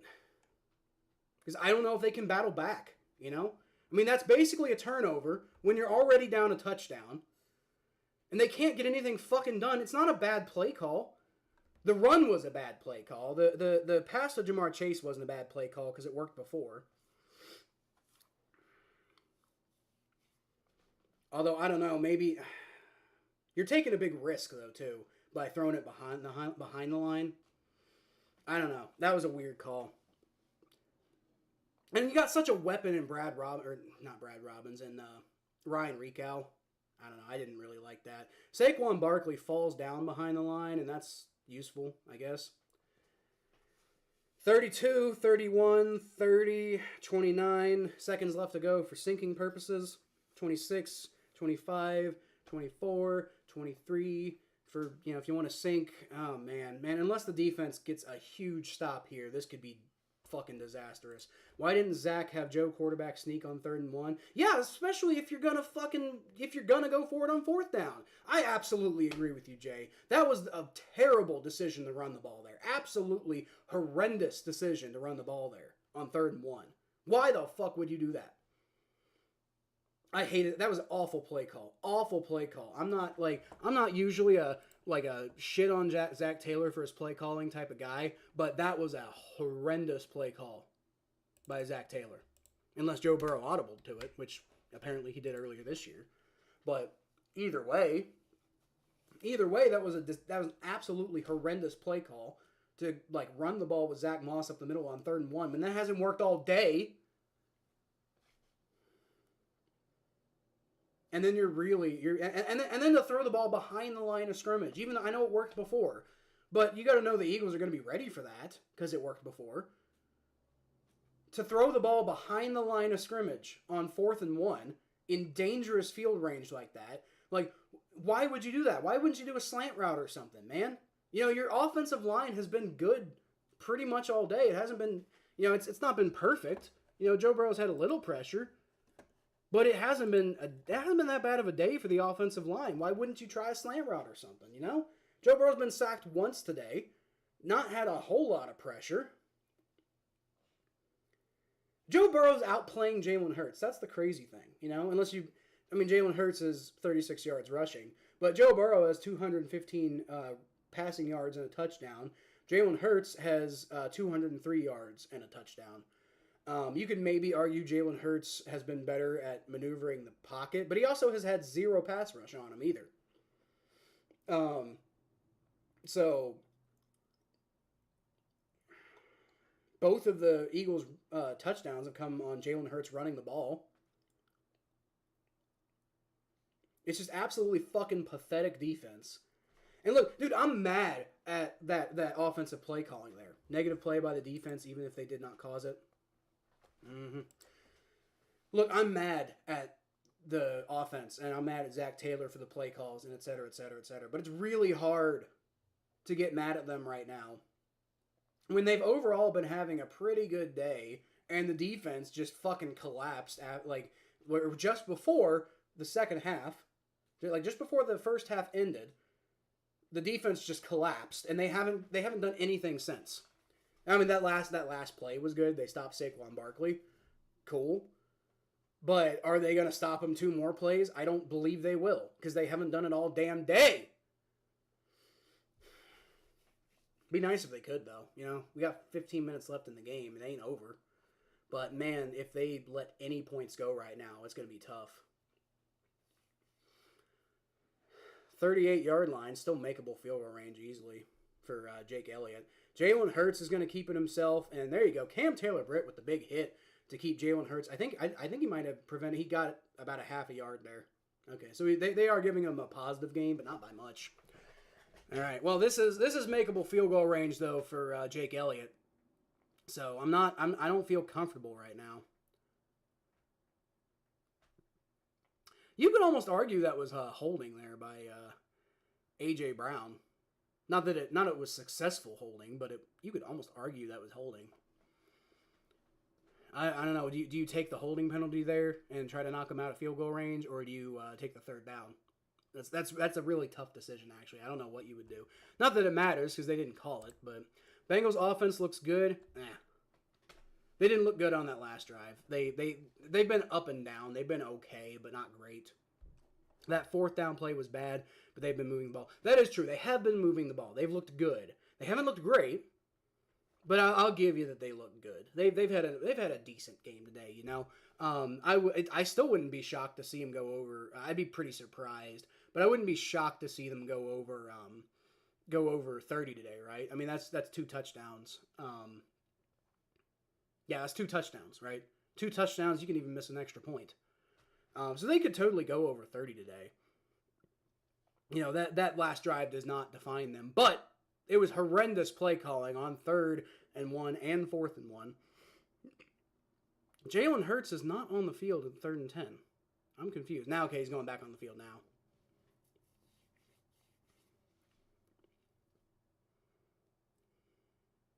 He changed his shoes.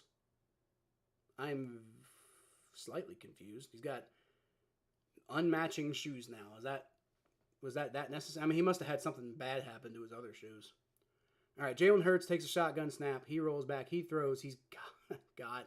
Now, okay, so Cam Taylor-Britt doesn't let him get a first down, but they're going to hold him to a field goal. And right now, a field goal, I mean, Jake Elliott should make it. Jake Elliott should make this field goal, and that'll put the Eagles up by 10. Jags have the lead. Hilarious. No, they don't. Do they? Well, not according to ESPN. ESPN says the Packers are up 2017. All right.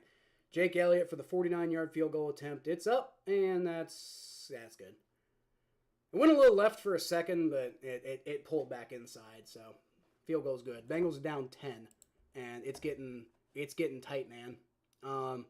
Beginning of the fourth quarter, you got time, but you gotta start like this next. It's got to be a touchdown on this next drive. Like, yeah, I don't know. Field goal will be okay, I guess. But then the defense has to play defense. The defense cannot allow anything. Like, if the Bengals get a touchdown, then the defense could theoretically allow a field goal, and then another touchdown, and the Bengals take the lead, right? But if the Bengals settle for a field goal, the defense has to be great on the next drive. They can't let a field goal. They can't let anything. Now, to be fair, they did very good on that last series of plays. They made the field goal a little easier on Jake Elliott, but he was probably going to make that anyway. But Bengals turned the ball over in very favorable field goal range for the Eagles, very favorable scoring range for the Eagles, because they did not get that fourth down attempt. And the defense held them to 3 and out and a field goal. So that worked out. Maybe some momentum for the next drive. But man, the offense has got to get a touchdown, Like, we've got to score. And if we get a field goal, I'm not going to be devastated, Like, if we get a field goal, it's like, hey, we can still go win this thing. But you're not going to be feeling great you're going to be feeling okay if they get a field goal. But you're going to be feeling pretty good if they get a touchdown, right? Like, you're still losing, but you're losing by 3. And if you go get a touchdown, then it's like, hey, offense is moving the ball. They can get this done, Even if they go out on the next drive and get a field goal, that still ties the game. And then maybe the defense can, maybe the defense is sniffing something out with the Eagles a little bit right now. You never know. But it's what you're going to do for the rest of this game is really going to be defined by this next offensive drive. And if you don't get any points, if you have to punt, it's tough to think about what you're gonna do at that point. You're really you're really worried at that point. I think. Yeah. Packers up 2017, but apparently Jordan Love got hurt. Ooh. What happened?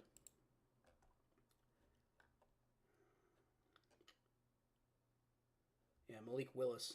But, so Jordan Love got hurt. Looks like he got hurt a while back. When did he get hurt? Malik Willis been in there for a minute, yeah.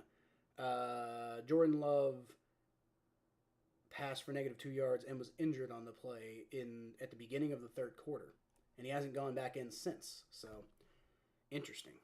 But the Packers did get a touchdown with Malik Willis, so they're hoping it'll just be business as usual.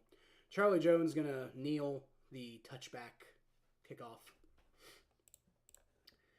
Nice, the Eagles got held to a field goal, the 10-point deficit, along with the missed Mack field goal turnover on downs. Bengals have in a big hole. And that's the thing. If Evan McPherson makes that field goal, this is a touchdown ball game. So it's not like... That really makes a difference right now, because if it's only a 7-point ball game right now, you've got a lot more options. But right now, it's like if the Bengals don't get a touchdown on this drive, you're getting nervous, And if they get a field goal, it's okay, it's workable. If they get stopped, you're feeling not so great. Joe Burrow throws. He's got that's Eric All, who picks up about 4. Maybe they're gonna call it 3. I don't know. I'd call it 4 because his foot was about 3, but I think the ball was a little farther out. They might call it like 3.5. The broadcast is saying 2nd and 6, so Lions got 52. I was sure they would, the way they were going. Yeah, 52-14. Falcons up 31-17 on the Buccaneers at the beginning of the fourth quarter. They probably got pretty good control of that game. Probably going to win at this point. Joe Burrow shotgun snap, rolls back. He throws. Got Mike Gesicki. There you go. First down, a little bit more after that.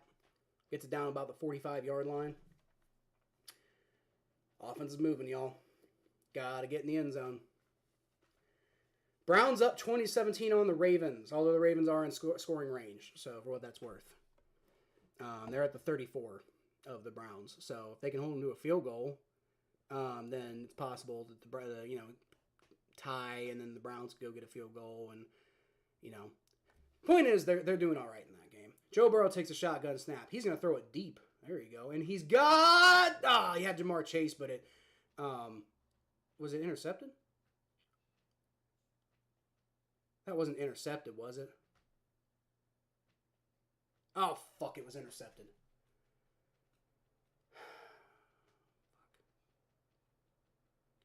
Knocked away and intercepted. Yeah, that...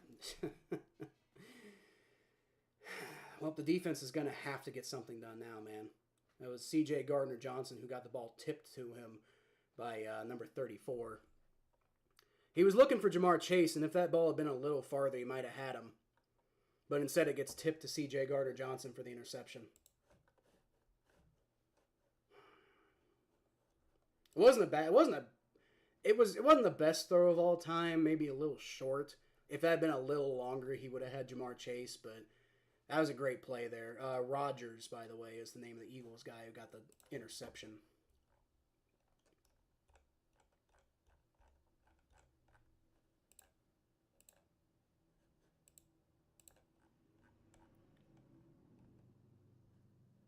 Isaiah Rodgers, the name of the fourth-year corner out of Massachusetts. He's the one who got that tip to C.J. Gardner-Johnson. All right, so it's going to be a handoff to Saquon Barkley, who just cuts through the Bengals' fucking defense. I'm about done, dude. I'm about done with this defense.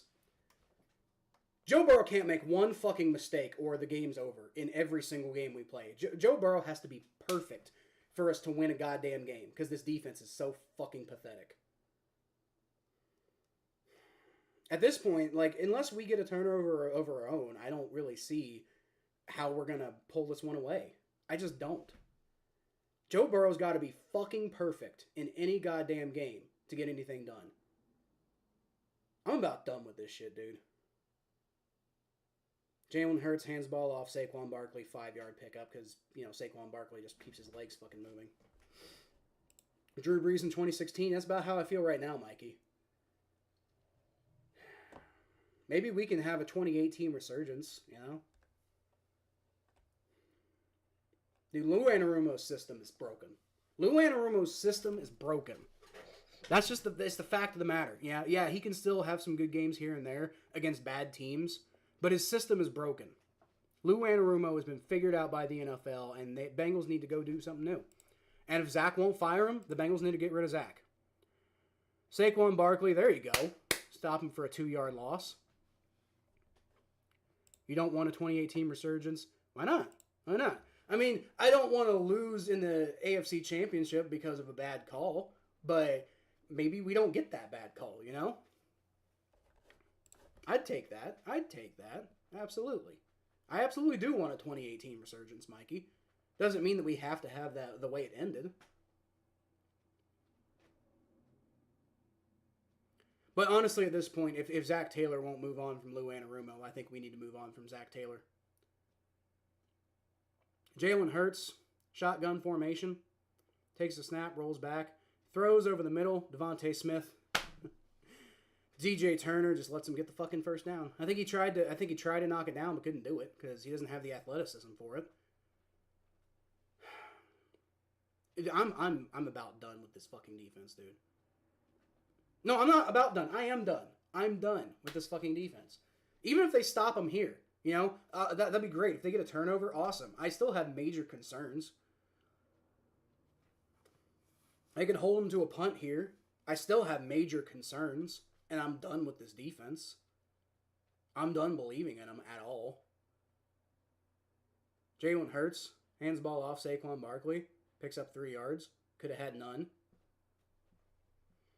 I'm done believing in this defense. I'm absolutely finished.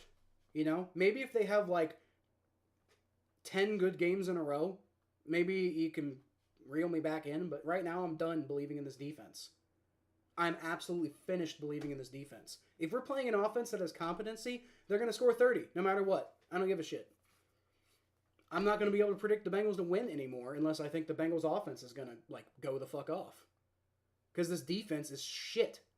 Absolute fucking trash. And it's because Lou Anarumo won't move off of his system that's broken. Jalen Hurts throws over the middle. Devontae Smith picks up another fucking first down. Cam Taylor-Britt is in coverage. He's not going to stop anybody. Make a few big plays here and there. Be a pretty good number 2 cornerback. But he sure as hell ain't going to be a number 1 cornerback. We need to get a new one. Be our number 1 guy. Make DJ Turner a backup. DJ Turner, I think, would be a fine backup. But, man, that's terrible, though. We got 2 second-round cornerbacks we've picked up, both of which, who I don't think are starting material.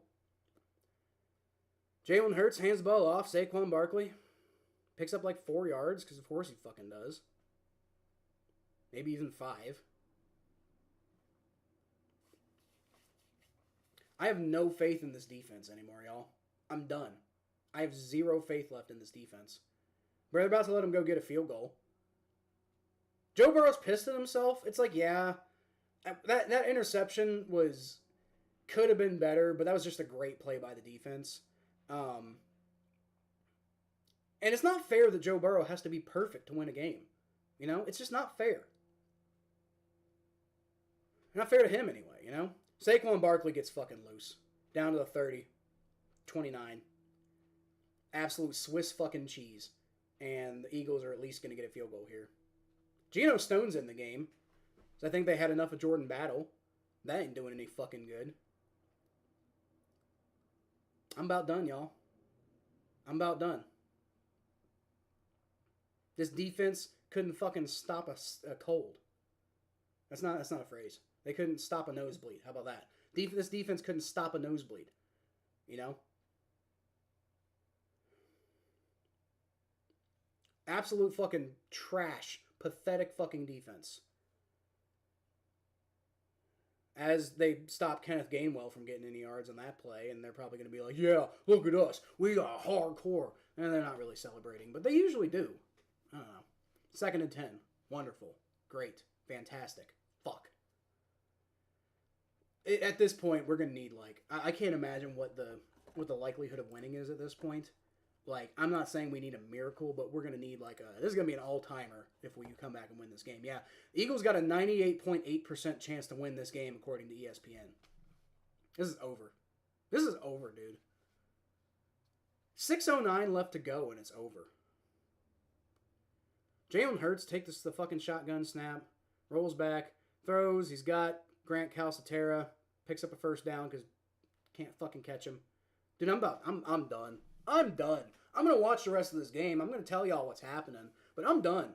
I'm fucking done. The Eagles are just running the clock out. Joe Burrow might have a chance to, go get a touchdown. Probably going to have to try for an onside kick, though. Dude, I'm about done. I'm about to just start, I'm going to have to start covering the rest of the NFL to stay relevant as a channel, honestly. I mean, I'm going to keep covering the Bengals. Don't get me wrong. We're going to talk about the Bengals, but nobody's going to give a shit about the Bengals after we lose this game. Saquon Barkley almost tackled in the backfield, but instead he breaks out of that fucking tackle and pushes a guy out of the way too, and almost gets a touchdown. I think he's going to be a half a yard short. Is it the jersey? I don't know. I had pretty good luck with the jersey before. I might just start wearing different shirts. Maybe that's the issue. Maybe the jersey's cursed. Which would be unfortunate. I like this jersey. But maybe I'll wear a different jersey. Absolutely pathetic tackle attempt by Geno Stone. He wasn't trying to tackle. He was trying to push him out of bounds. He wasn't trying to bring him down. It's going to be a tush-push Eagles touchdown. They didn't even bother trying to stop him there. Yeah, that's about it, y'all. This game's about over. Eagles 34, Bengals 17. It would take a miracle at this point. It would take an absolute fucking miracle.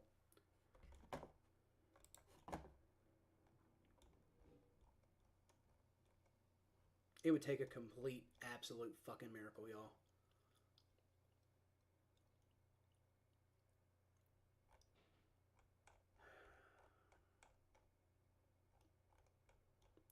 I thought that this was a total possibility too. Eagles end up having a big day on offense against our awful, pathetic, shit ass defense, and the offense just can't does some good stuff, but just can't really get enough done. Such a shame too, dude. I was convinced after we lost the Super Bowl that if we fix the offensive line, we're going to turn it around and win the Super Bowl. We fixed the offensive line, and now we're going to be 3-5. Not playing well on third down on both sides of the ball goes back to the Marvin Lewis era. It sure does. Dude, if we're going to be 3-5. We're going to be 3-5. And what's the rest of the season look like at that point?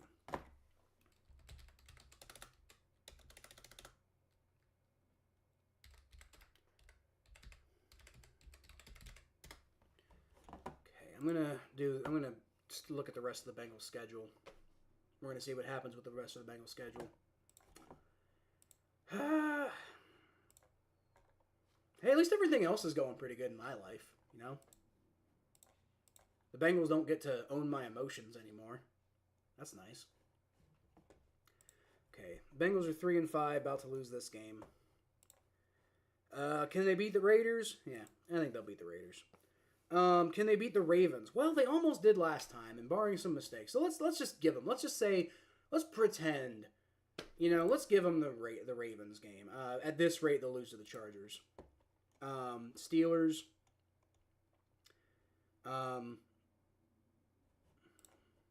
Well, so that's 3 wins in a row I've got. So that actually brings the Bengals back. So, yeah, I mean, hey, maybe they can beat the Raiders and the Ravens, and then they're back to 500.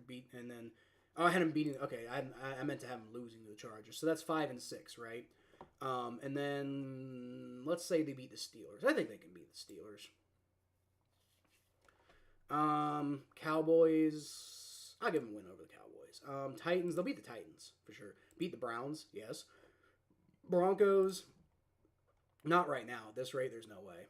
Steelers probably lose against the Steelers in the final game of the season, just to break my heart. And the Bengals finish 9-8. Maybe be a little optimistic, and they beat the Steelers, and then the Bengals go 10-7. 9-8. I mean, they can make the playoffs at 9-8, but boy, you like one more loss in a game that they shouldn't lose, and this season's over. You know, like if they lose to the Raiders next week, it's done. I'm finished. I'm finished as far as I'm going to stream the games. We're going to talk Bengals. I'll put up Bengals videos. But as far as believing in the Bengals, I'm done. You know, I'm done, and it's because of the defense. Not that the offense has been amazing this year. There's been some games, but man, this defense is absolutely dog shit. Absolute dog shit, man. I'm glad they were able to beat a banged-up Giants team and a banged-up Browns team. Wonderful. And they traded Amari Cooper before the game. That's great that we were able to beat those teams. And Andy Dalton's Panthers. Hey, at least we finished with an even record against Andy Dalton, because I can't imagine we'll see him again. Maybe. You never know. Joe Burrow takes a shotgun snap on 1st and 10, throws. He's got Mike Gesicki. About a 4... Oh, did he fumble? God, he fumbled.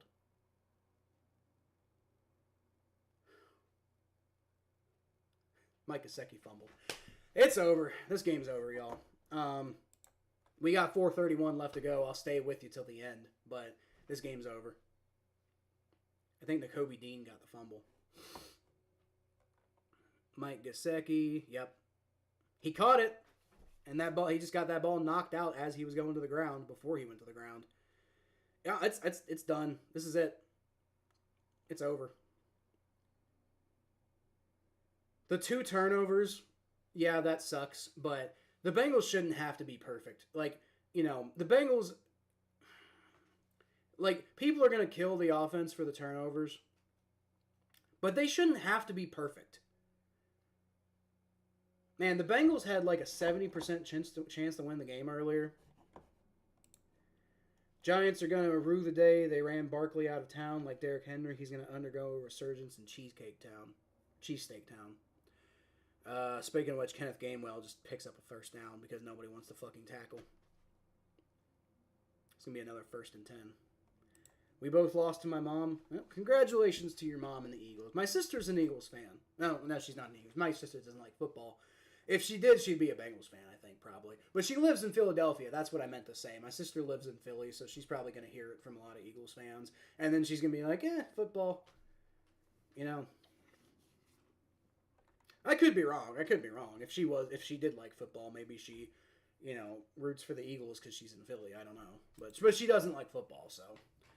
Jalen Hurts hands the ball off to Kenneth Gainwell, picks up 4 yards because nobody can do anything of any value.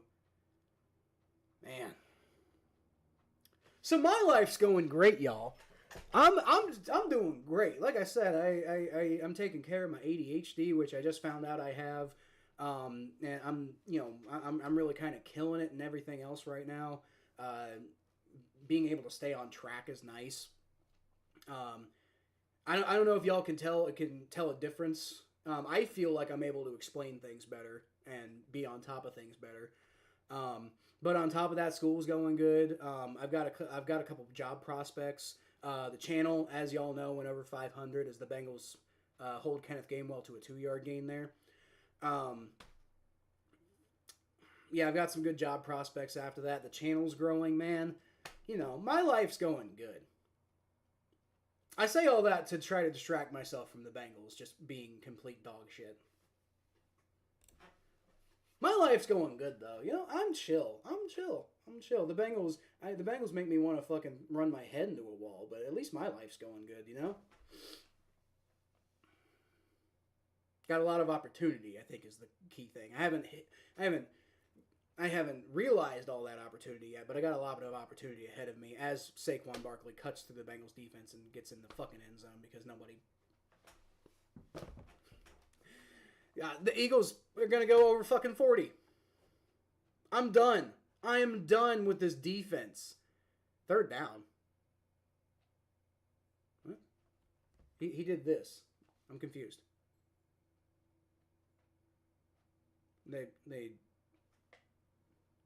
Okay, so something happened. Did they throw a flag? So I guess the touchdown didn't count. They took it off the board. Dude, I almost want the Eagles to go over 40 today. That wasn't Barkley, by the way. That was Shipley, who I don't even know who the hell that is. It was holding, by the way, on the Eagles.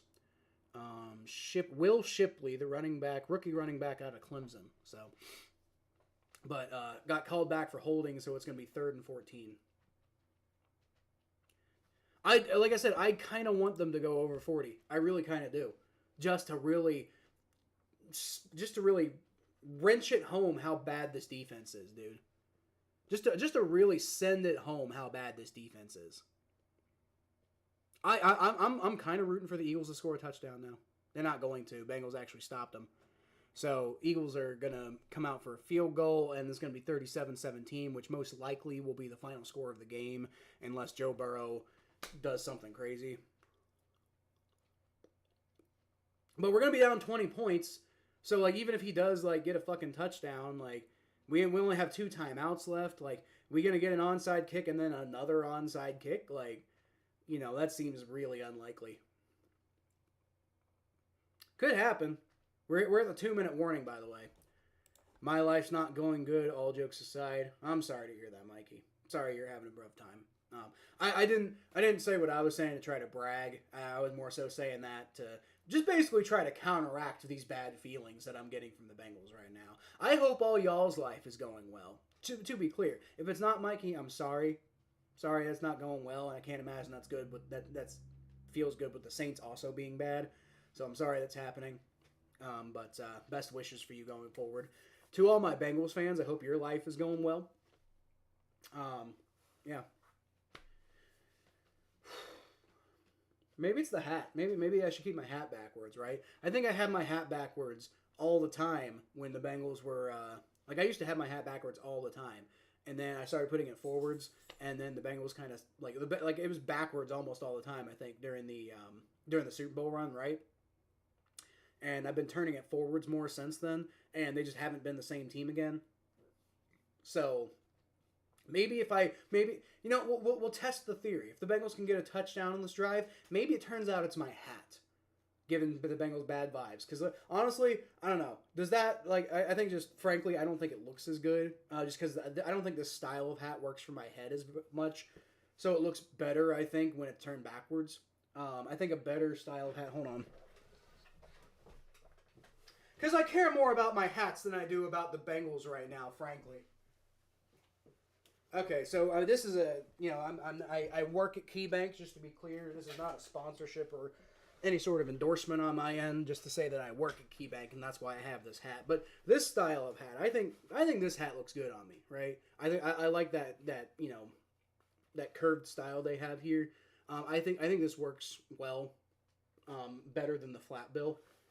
And I don't think either one looks better turned around, but I think the flat bill, and so I don't have any regular Bengals hats, right? So I think the flat bill, if we turn it around, looks just fine. That's just my opinion. Maybe you guys can let me know. But maybe it's the curse of the hat, because I'm not willing to believe it's the curse of the jersey. You know, I'm not going to stop wearing the jersey. But maybe I can flip my hat around backwards. Maybe that gets the job done. You know, maybe we end up 3-5. But the Bengals get a touchdown on this last drive here, and I'm like, oh, hey, maybe they even get an onside kick. And then they bring it close, and then they probably won't get the second onside kick. But, I mean, you never know. Jake Elliott's going to come out, and wouldn't it just be funny if he missed it? Not that it would matter. 47-yard field goal attempt, kick is up, and that's going to be good. There was never a shot. It's Jake Elliott. You know, he's fucking automatic. In a way that Evan McPherson's not been this year. 37-17. Okay. Well, if the Bengals can get a touchdown and an onside kick, I will onside kick recovery. Actually, hell, let's just say if they get a touchdown, regardless of the onside kick or not. If the Bengals get a touchdown on this next drive, then I will wear my hat backwards for the rest of the season. I'm gonna say that. So just to give some level of interest to this game that's over. We'll give some level of interest to this very completely over game. This football game is over. Bengals have already lost, barring an absolute, complete, all-time type of miracle. But But maybe we can discover that it's the bad hat voodoo, you know? Maybe I've just been wearing my hat wrong. I'm gonna choose to believe that that's a possibility and that's actually gonna go out of bounds. No, it's not. Never mind. That was a really good kick, actually. Damn. What a kick by Jake Elliott. He kicked that to the sideline, and that bounced inwards. That almost, like any other kicker in the NFL would have kicked that out of bounds. Jake Browning is in the game, I think probably just because game's over. They don't want Joe Burrow to get hurt. So, if Jake Browning can get a touchdown when Joe Burrow has not been able to get but one touchdown, then I think we'll call this the Hats problem, not the Bengals problem, even though we know it's the Bengals problem. But Jake Browning's going to hand the ball off to Chase Brown, who picks up about 5 yards. That might have been the best run of the game. My life's good except on Sundays. Yeah. My life's fine on Sundays. It's just not good when I have to watch the Bengals, you know? I don't know what the hell happened to this fucking team, dude. Except the fact that Lou Anarumo came up with a strategy that he liked. I think that's what happened. I think Lou Anarumo came up with a defensive strategy that he liked, and that worked for him. I don't even think he expected it to work for him, and then it did. And then I think he was just like, I'm just gonna do this forever, and hopefully it keeps working. Well, it stopped working. Doesn't help that we don't have great safeties, but I think that's part of the problem. Lou Anarumo's system is built on having elite safety play, and we don't have even great. I don't even know if we have good safety play right now. As Chase Brown picks up another 4 yards, so it's gonna be 3rd and 1.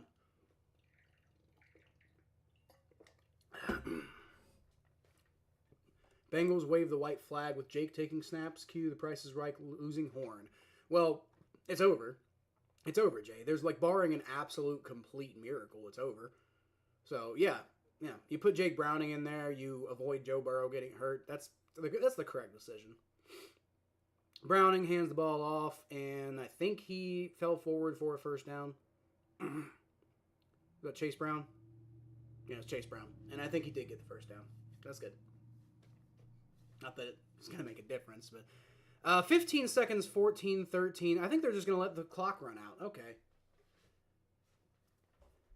You're not even going to try. You're not even going to try. All right, you know what? Never mind. I'm done. I think I'm done with Zach Taylor, I'm willing to give him the rest of the season if they turn it around. I'm willing to try to get the job done. I'm willing to give Zach Taylor the rest of the season. And, I'm willing to give Zach Taylor the rest of the season to see if they can turn it around. But if they can't, I'm done with Zach Taylor. I've been the biggest Zach Taylor supporter, probably in the Bengals fandom. At no point have I been saying, I've been defending him through thick and thin. Criticizing him when he needs it, but not saying that he's bad or anything like that.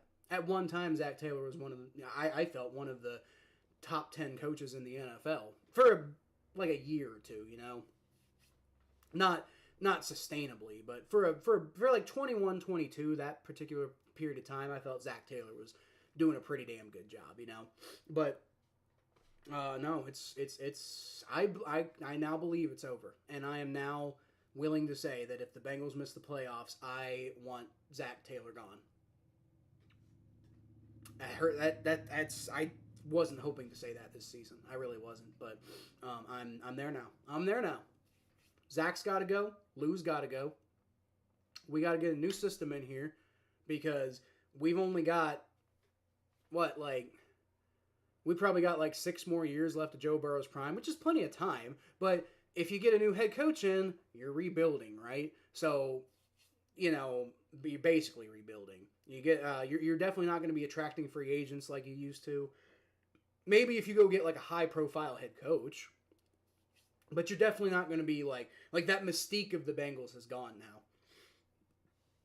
So you're not going to be attracting free agents like you did in 22, even in 23, you could argue.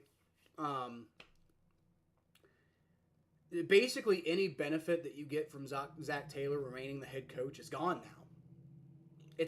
All that benefit is gone.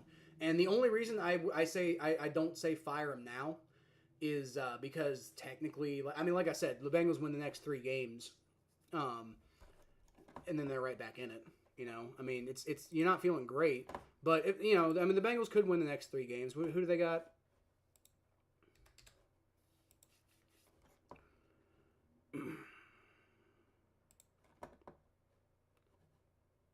I'll get to the other scores here in a second. But the Bengals' next 3 games: Raiders, Ravens, Chargers.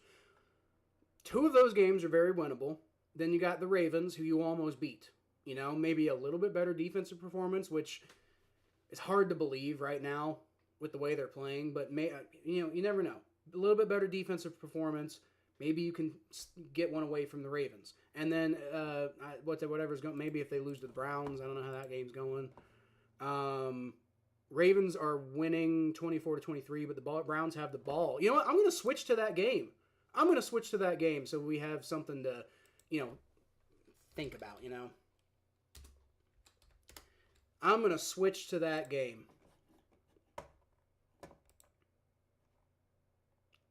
Ravens-Browns. Let's switch to Ravens-Browns. I don't know if I can, I can't really change my thing the way I used to. But, no, actually, I think we can put up the side score. So, let's put up Ravens-Browns. Let's see what happens there. Because if the Bengals win their next 3 games, which is the, you know, Raiders, Chargers, Ravens. And then I think they play the Browns after that, right? No, they play the Steelers after that. Okay, well. If the Bengals win their next 3 games, then they're 6-5. And if the Ravens lose, the Steelers are beatable, then, I mean, you know, the season isn't over. That's why I say you don't fire Zach Taylor now, you know? It's a long shot. It's a long shot, right? But you don't fire your head coach if you feel like there's a chance in the season, you know? Like, unless something crazy like what happened with John Gruden happens, you know? In that case, okay. But other than that, you know, you don't fire your coach if you think that there's still a chance of making the playoffs. It's a long shot now for the Bengals, but it's not over. So, you know, anyway, we're gonna switch over to this Browns game, and I'm gonna see, can I get a whiteboard up?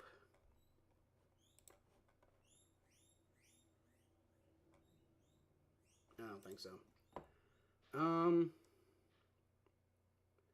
Jameis Winston throws, and it's caught by number 19. Not sure who that is, but he stays on his feet, gets a first down. Nice play by the Browns there. All right. You know what I'm going to do? We're going to first put that over there.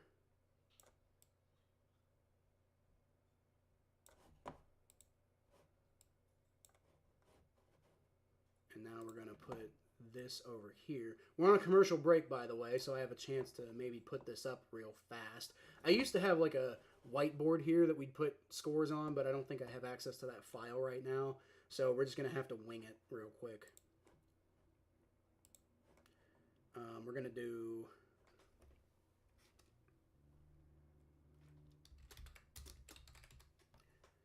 I'm going to do an alt score here. So it'd be Ravens 20, right?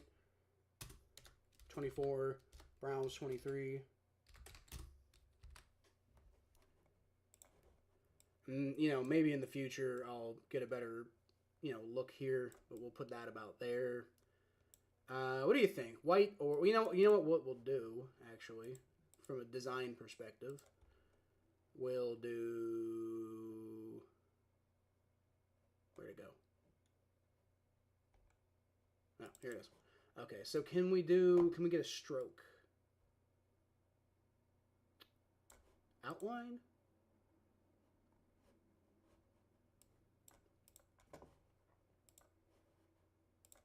There we go. There's an outline, and let's make that like a 20. Yeah, there we go. Okay, so just for real quick, simple sake, we'll use my I think my standard font here if I can find it. Y'all are seeing my design background now coming into play live as I figure everything else. Here we go. Arial. We're gonna do Franklin Gothic, which is typically what I use, so y'all know.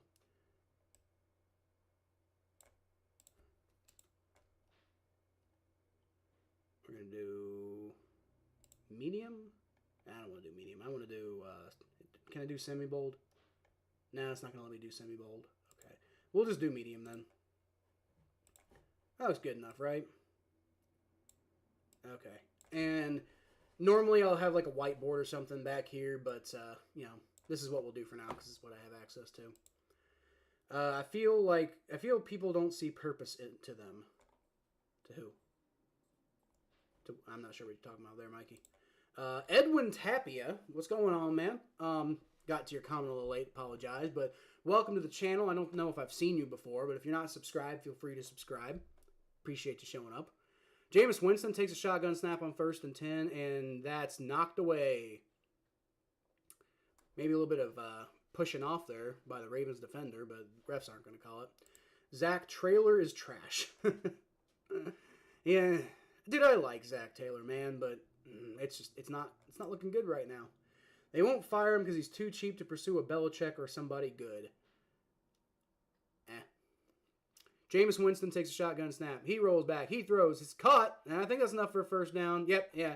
Stays on his feet and manages to dive for the first down. So that's number 3. It's Jerry Jeudy, I believe, right?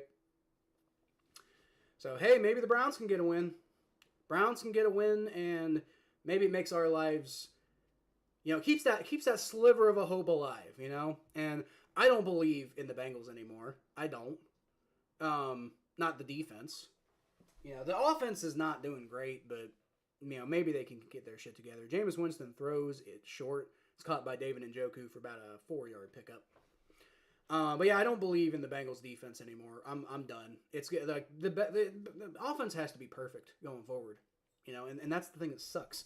If they make one mistake, I know they made 2 mistakes today, but when they made one mistake, that was when I was like basically feeling like it was over because the defense can't come back from that.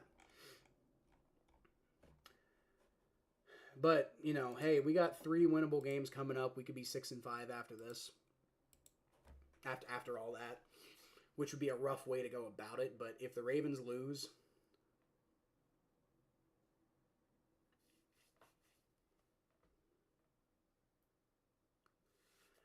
people are going to talk about Evan McPherson here, but, I mean, we lost by 20 points. So, I mean, Evan's not the problem.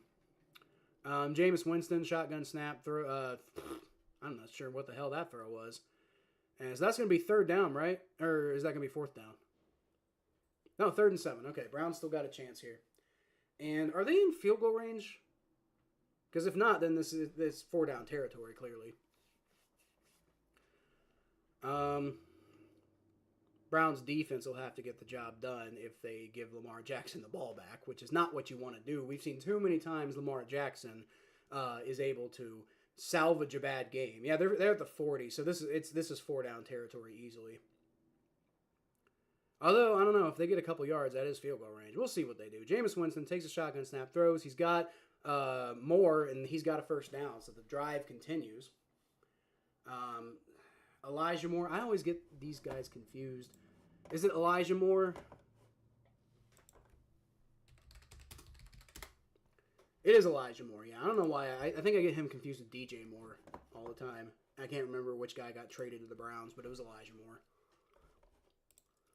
Hang on to him for years. No, I think if the Bengals I actually do genuinely believe if the Bengals miss the playoffs, the Bengals might fire Zach Taylor just because you don't want to lose more of Joe Burrow's prime. And I think that might be enough for them to do it. I think that might be just enough for them to do it. You know, we'll see. I mean, they could decide not to if Joe Burrow takes the fall. And Joe Burrow basically like, you know, please do not fire Zach if he says stuff like that. I think the Browns got a false start there. But if Joe Burrow says don't fire Zach, they might not fire Zach. But, you know, I would be, yeah, it's a false start by the Browns. I would be pretty surprised. No, let me say this. I'd be pretty surprised if the Bengals do fire Zach Taylor at the end of this year, even if they miss the playoffs. But I don't think that it's completely. I think that it's on the table. I think the Bengals would genuinely consider firing him if they miss the playoffs this year, because they've been backsliding ever since the Super Bowl. and they've got to stop that backslide. I mean, unless they work out with a deal with Zach, it's like get rid of Lou and we'll keep you. But if Zach won't, then they're going to have to get rid of Zach too. And that is almost intercepted by Kyle Hamilton. He actually bumbled that. He bobbled it. He could have won the game for the Ravens right there. But he dropped the interception. And that was a terrible pass by Jameis Winston, by the way. Looks like he was trying to shoot for Elijah Moore and completely... It was a terrible, terrible decision to throw that ball by Jameis Winston. But luckily for the Browns, Kyle Hamilton bobbles that, cannot bring it down, and so it's going to be 2nd and 15 for the Browns. That drop could be huge, John. Certainly could. Jameis Winston, shotgun snap, rolls back. Got plenty of time. He throws it deep, and he's got wide open. That's Cedric Tillman for a touchdown, Browns. They might pull this off. Lamar Jackson's going to have 59 seconds to get Justin Tucker in field goal range, by the way. No, not field goal range. They're going to have to get a touchdown. So the Browns might pull this off. I mean, even if they miss the extra point, honestly, the Browns, I could see the Browns, the Browns are going to go for 2. Because what's the difference between a 6 and a 7 point, or a 5 and a 6 point lead? There's not much. Other than, like, praying that they miss the field goal, or the extra point. But yeah, I mean, if you get 2 here, then you're guaranteeing to go to overtime. When I'm not sure if I'm going to stick. I don't know. I might. We'll see. This game's interesting enough. So, Browns up 29 to 24 over the Ravens. And this could be a gift for the Bengals having even a sliver of a hope in this division, right? Because they could come out, like, if they win their next 3 games, then they're 6-5, right? And one of those games is going to be against the Ravens. The Browns do miss the 2-point attempt, though. So, if the Ravens will win if they get a touchdown. But that was going to happen anyway, right? Like, if they kick the extra point, then the Ravens still win with a touchdown. But the Browns defense, which has performed fairly well today, not perfect, obviously. The Ravens have 24 points, but the Browns defense has played well today. So there is a chance that they could stop them here. What have we seen today? What's been happening lately? So, on the whole, it's been kind of on and off. Not a whole lot of consistency from the Browns defense today, because you've got basically the game has gone turnover on downs, field goal, punt, touchdown. Punt, touchdown, missed field goal. Punt, touchdown. So they're due to. I guess they're due for not scoring. But I would say that they, 2 of their last 4 drives they've gotten a touchdown. So kind of a 50-50 shot here, really. How long was that missed field goal for, though?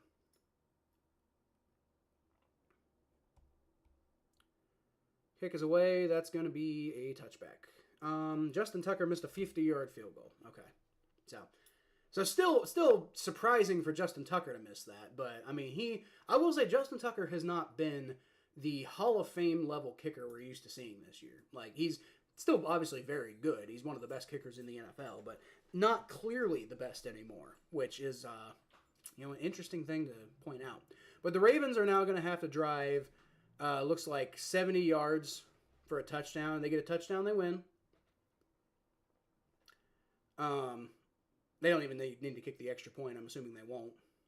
If they run out the clock, that is. All right, Lamar Jackson, shotgun formation. Takes the snap, rolls back. He's going to throw, and that's caught middle of the field. Nelson Aguilar, that's going to be enough for a first down.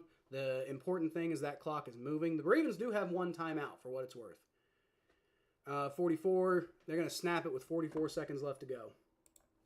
All right. Switch to NFL Red Zone, and as a straight man, I say with confidence, Cardinals head coach Jonathan Gannon's a handsome fella. Oh, okay. I see what you mean there. He's got them 4-4 in the week NFC West. I think you can say another man's handsome, like just being, like objective without, without it questioning your sexuality. But I know what you're saying there, Jay, to be fair. Yeah, and he is. Lamar Jackson takes a shotgun snap. He rolls back. He throws. And that is caught once again. I think he got out of bounds. Yeah, he got out of bounds. 35 seconds left. Now the Ravens have the ball at the 40, and they are knocking on. Browns are playing this interesting right now. Majestic says, F the Sheagles. Yeah.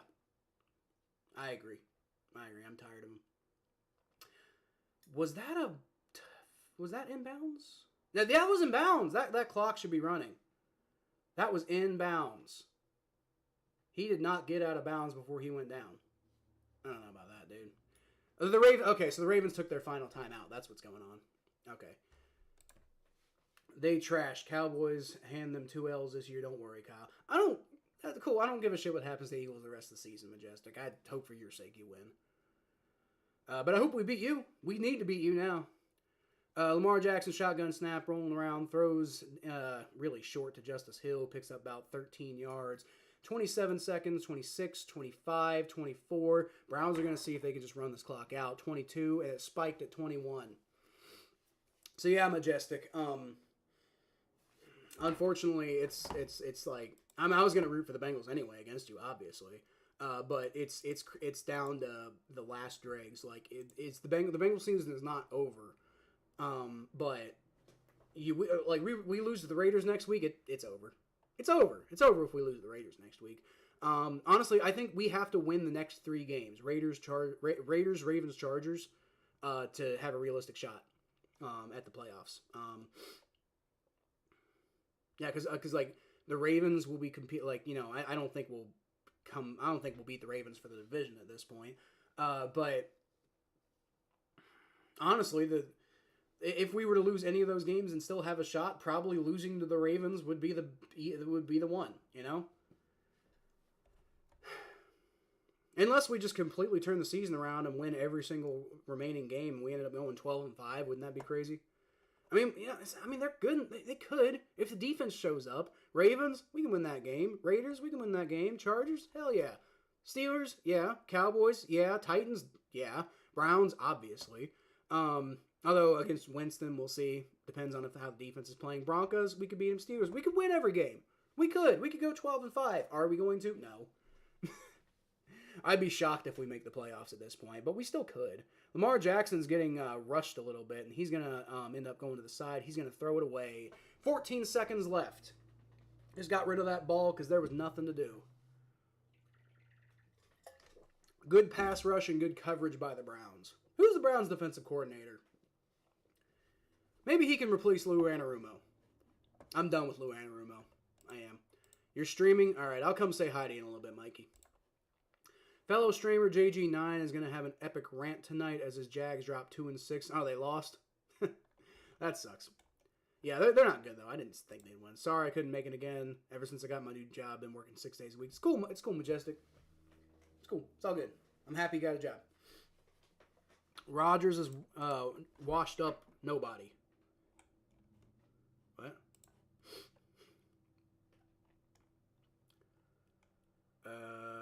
Jets lost 25-22 to the Patriots. That's rough. Buccaneers came back but couldn't win 31-26. Baker Mayfield had a damn near perfect game, too. That's rough. I said the Buccaneers, if they'd win if Baker Mayfield has a bad game, but he didn't. They just didn't. They couldn't play defense. That's nuts.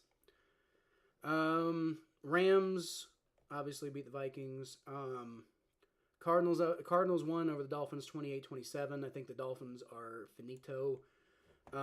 Lions beat the Titans, beat the piss out of the Titans 52-14.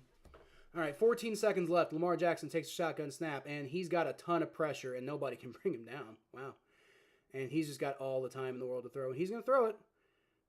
And nice job in getting in the way of that by Martin Emerson, I believe. So it's going to be 4th down, and this is the last shot. This is either going to be a touchdown for the Ravens, and with 3 seconds left. So this is all the cards on the table. This is either going to be a touchdown for the Ravens or the Browns are going to win. One of two things is going to happen. One of two things. The Ravens, this is A-B scenario here. Ravens win. This is basically a 50-50 shot, right? Ravens win or Browns win. will happen at the end of this play. No matter what.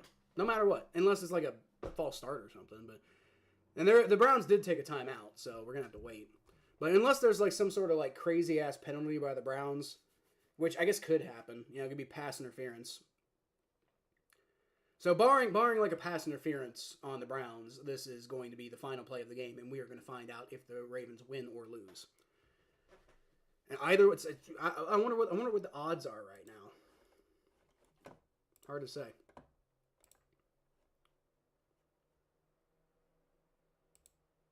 Final play of the game coming up. 3-way tie for last place. The AFC East is pathetic.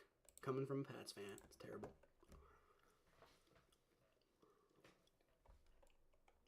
What's going on in the AFC East? Like, oh, the last place, right? All right, Lamar Jackson, shotgun formation from the 24-yard line. Takes a snap. 2-1-0. This will be the last play of the game, barring a major penalty by the Browns. He's able to escape pressure, rolls around, and he... all right, and that's just thrown away. Browns win. All right.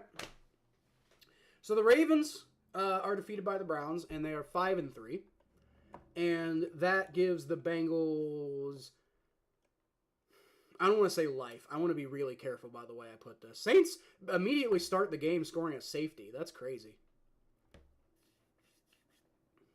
Interesting. All right. So yeah, the Ravens lose, which they're 5-3 now. It's not like there's a big, it's not like there's a big, huge deal for the Bengals, who are now 3-5. But I mean, if the Steelers can lose to the Giants, then both teams are 3-5, and the Bengals are 2 games out of first place. I mean, yeah, it's going to require a big turnaround. I don't believe in the defense anymore, but if I'm wrong and the defense does turn it around, then there's still a chance. Bengals, I mean, 10-7 would take a lot at this point, but it could be done. 9-8 is potentially realistic and potentially gets you the 7th seed, And at this point, if they make the playoffs even at 9-8, then they're like basically the hottest team in the NFL, and it's going to be crazy. But yeah, the Bengals season is not over, but I am done mentally, right? I no longer believe in the defense for sure, which makes it hard to believe in the Bengals' chances. I do believe it's possible, but like Raiders, I don't think you need a great defense to beat them. So yeah, I think they'll beat the Raiders. I really do think they'll beat the Raiders. How have the Raiders' offense been doing this year?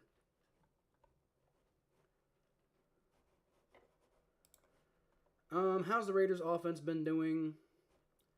They scored 10 against the Chargers, 26 against the Ravens, 22 against the Panthers, 20 against the Browns, 18 against the Broncos, 13 against the Steelers, and 15 against the Rams. So yeah, the Bengals could. I do think the Bengals will beat the Raiders next week, because you don't need a good defense to beat them. You just don't.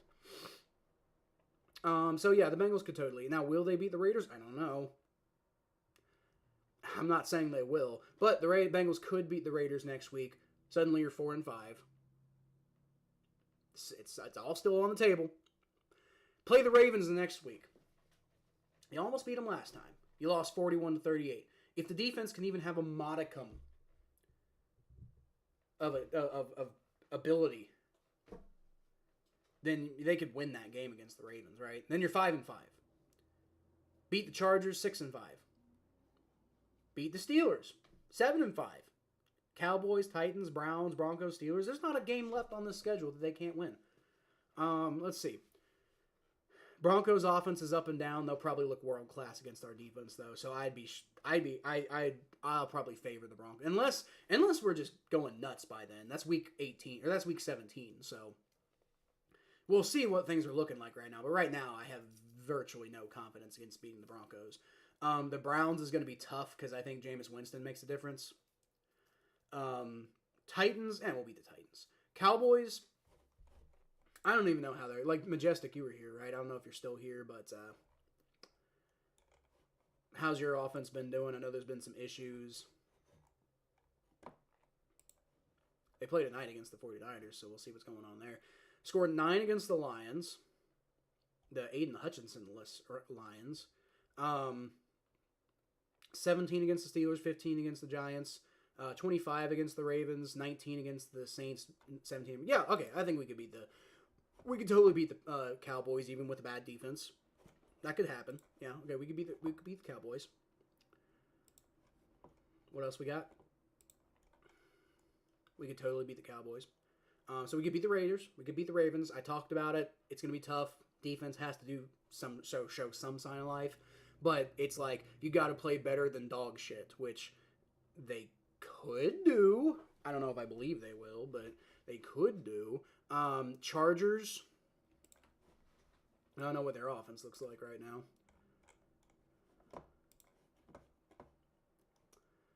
Scored 22 against the Raiders, 26 against the Panthers, 10 against the Steelers, 10 against the Chiefs, 16 against the Broncos, 15 against the Cardinals, and they're playing the Saints right now. So maybe we could beat the Chargers. Hell yeah, we could beat the Chargers. You know, if it's a team that we can totally hold under 20 points, like most teams seem to do, yeah, we could come away with a win there. The Panthers obviously didn't. And the Broncos didn't, but, you know, other than that, and even then, that was they scored 26 and 23. They haven't had a big game yet, so yeah, we could beat the Chargers. We could beat the Raiders. We talked about it. We could beat the Ravens. We could totally beat the Chargers. We could beat the Cowboys. That's not a good offense. We could beat the Titans. That's not a bad offense. We already beat the Browns. That's not a good offense. You know, maybe they'll be better with Jameis though, so we'll see that. I don't know. I'd probably favor the Browns, and then the Broncos. I'd probably favor the Broncos. Depends on which version of the Broncos offense we get. How they've been doing. They scored 20 against the Seahawks, 6 against the Steelers, 26 against the Buccaneers, 10 against the Jets, 34 against the Raiders, 16 against the Chargers, 33 against the Saints. So they've been, you know, up and down, but they've gotten over 30. I'd probably favor the Broncos in that game. Unless our defense starts suddenly playing better, but just where I'm at right now with it, I favor the Broncos. So, yeah, just looking at our schedule, it's like Broncos is going to be tough. Ravens is going to be tough. The rest of these teams we should beat, though. You know, the Steelers could be tough. The Steelers should be tough because Russell Wilson does seem to be doing a little bit better than Justin Fields was doing. Let's see what they got. They scored 18, 13, 20, 24, 20, 32, 37. Yeah, they've been scoring more lately. So the Steelers could be a tough game. I mean, if we can split with them, there's a shot there, you know, but you know, let's say we lose 3 more games, right? And we split with the Steelers, right? Like the Broncos, Steelers, and Ravens, right? Those are the teams where I think the defense is going to have a real tough time getting anything done. So we lose those 3 games, we're not winning the AFC North, no way in hell. But we're 9-8, and we can make the playoffs at 9-8. So you're not feeling great, but there's a chance. Like Jim Carrey famously said, there's a chance. Rest in peace, Bengals. Enjoy coach sitting. What? Coach sitting? What? I mean, we might be firing Zach Taylor at the end of the season. We really might if we miss the playoffs. Like, this is a talented team. There's no way they should be playing like this. And I mean, here's the thing. If the defense puts up a fight in half these fucking games, they put up a fight against the Ravens, we win. You know? If they put up a fight against the Commanders, we win. Suddenly, now we're at 5-3 instead of 3-5. And then 1 or 2 things goes better against the Chiefs and the Patriots, and we win those games. So then suddenly you're like 7-1. You lost this Eagles game, and then I don't know if you can spin this as we're beating the Eagles at all because the offense didn't do enough. Now, to be fair, the offense should be able to make one damn mistake and the game not be over. So Joe Burrow threw that interception, and it was basically over after that. Offense did not have a great day, but they should be able to like if the defense had given them more opportunities in the second half. Like they let the Eagles score. Like they held the Eagles to 10 points in the first half, and that was all in the second quarter. The first quarter, they didn't let the Eagles score anything, and then it was 37 points in the last three quarters. You know, it's 27 points in the second half. You can't win like that, even if the offense plays a little better, right?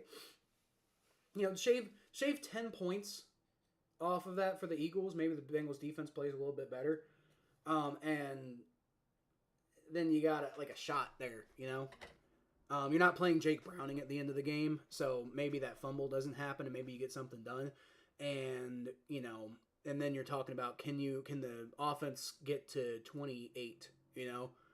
And it's a much closer game. You don't know what's going to happen. But I think everybody's gone at this point, right? Like, y'all are pretty much done. So, hey, glad the Ravens lost. Bengals, the season is not over, but I'm feeling a lot of dread about the way this year's going to go. And if we miss the playoffs, I'm out on Zach Taylor. I'm done. Because it's just too many mental mistakes on offense, and then just complete lack of anything on defense. And maybe that's Lou's fault, but maybe if Zach isn't willing to like he really kind of wasn't with Jim, whatever his name was, the offensive line coach. If Zach Taylor isn't willing to move on from Lou Anarumo at the end of the season, then you got to fire them both. You know. So we'll see what happens. I'll be here for every game no matter what. Bengals get eliminated from the playoffs mathematically. I'll still be here watching Bengals games with you. We might start watching some other games too. And I might start doing that anyway, you know. Depends on if I have time or not. But yeah, what a rough way to go today, dude. That was an absolute pathetic performance by the defense. John, you're still here. Let's go. That was an absolutely pathetic showing by the defense. The offense wasn't good, but the offense showed a lot of life throughout stretches of that game. And you can see the offense improving way before you can see the defense improving. This is just bad. You know, you go against an offense that has any level of talent, and this defense just gets absolutely fucking shredded for damn near 30 points every single game. That week one loss stings. It doesn't even matter now, Richard. If we had beaten the Patriots, what we'd be like, what would it be? Because we're 3-5 now, so I guess we'd be 4-4, and I guess you're feeling a little better. So yeah, I guess that week one loss does sting. That's okay. I'll give you that one a little bit, but you know, it's not week one right now. It's this the defense played well in week one. That's the thing. Right now, what really stings the most is the fact that this defense is uncompetitive. I'm gonna say it, uncompetitive. It's basically a college defense when they're playing teams that have talent. You know, when they're playing the Patriots, yeah, they're good. They let them score 16 points. You know, maybe that final drive of the game is kind of unacceptable, but you know, the offense has got to do better than 10 points. Maybe playing the Giants and the Browns, yeah, the defense looks like it's something, but not when you play a good team. Letting them score 37 damn points. I'm out, y'all. I'm done. I'm done for today. I'll be back next week, I guess. And Wednesday, don't forget, I'm going to be probably Wednesday night. I'm going to be doing a Q&A session, probably predictions as well. And then we could talk more about how I feel about the Bengals season, but it's not looking good right now. It's really not. Like, the season is not over, but if they keep playing like this, I don't know how you can turn it around. I just don't. And like almost every game is winnable. There's like 3 games there I'm a little nervous about, which was the Ravens. I'm kind of like I'm like 50-50 really on the Ravens, the Broncos, and there was another team, the Steelers maybe. I'm 50-50 on the Ravens, Broncos, and Steelers. I'd say I'm probably like 60-40 on the other games. Confident that we can probably win those games. But if we lose 4 more games, like if we lose all those games that I'm concerned about, then we're going to go 8-9. If we win one of those games, then we're 9-8. Just win one of those games and we're 9-8. We win two of those games, we're 10-7. We're definitely making the playoffs at 10-7. We win three of those games, then we're the hottest team in the NFL going to the playoffs easily. We win all the rest of our games. We're 12-5, and nobody's mad anymore. But that's not going to happen, almost certainly. But anyway, yeah. So predictions, Q&A. We're going to do that on Wednesday. If it works out, if we have a good session, maybe we do it more often. I'd like to. Sports Production 17 here. Cool. That's awesome. That's awesome. So yeah, Wednesday night. That's when we're gonna do a Q&A session. We're gonna do and also like a brainstorming session for the channel. Like, what do you guys want to see me do more of? I'm gonna have more time after this semester. Now at some point I'm gonna go get a full-time job, but I won't be doing school anymore, right? So after this semester's over, I'll have more time to dedicate to the channel. Next semester might be interesting because of the degree project, but I should still have more time to do stuff on the channel. So we'll talk about it, Q&A. We'll talk about the show. Sorry about the loss. Yeah, I'm done. I'm done with this defense. I've lost all faith in this defense. I believe that the Bengals season is not over, but only just by technicality, because we got winnable games coming up. The rest of our schedule is pretty winnable. The Eagles might have been the toughest game we had left on the schedule, unless you want to say like the Ravens and Steelers, which the way the Steelers offense has been playing lately is pretty tough, but the way they played all season, not so much. The Ravens I think the Ravens are about on par with the Eagles, right? Maybe the Eagles are even a little bit better. And you could argue by the record, yeah, but the Ravens are so beatable. Doesn't mean everybody beats them, but they're so vulnerable in certain areas. And if you can take advantage of those areas, you will do well. If the Bengals can get one turnover on Lamar Jackson when they play them later this year, I think the Bengals win that game. I really do. And if the Bengals can win that game, that's the toughest game they have left this year, is that Ravens game. If they can win that game, they could win out. They won't win out, but they could, right? So that's why it's just like I really am not ready to bury the season yet. I'm ready to bury the defense, which makes it really hard for me to believe that this season is going to turn out well at all. But it could be done. The defense could prove me wrong. If the defense does prove me wrong, we could totally turn the season around. I'm not ready to give it up yet. Because if the defense turns it around, then that solves the problem, right? If the defense turns it around, like, we could win every single game. There's nothing. There's no belief in my mind. The only game we've lost this year by, multiple scores is this Eagles game, I mean, this was a bad game today. Offense didn't really get the job done. Defense was horrendous in the second half.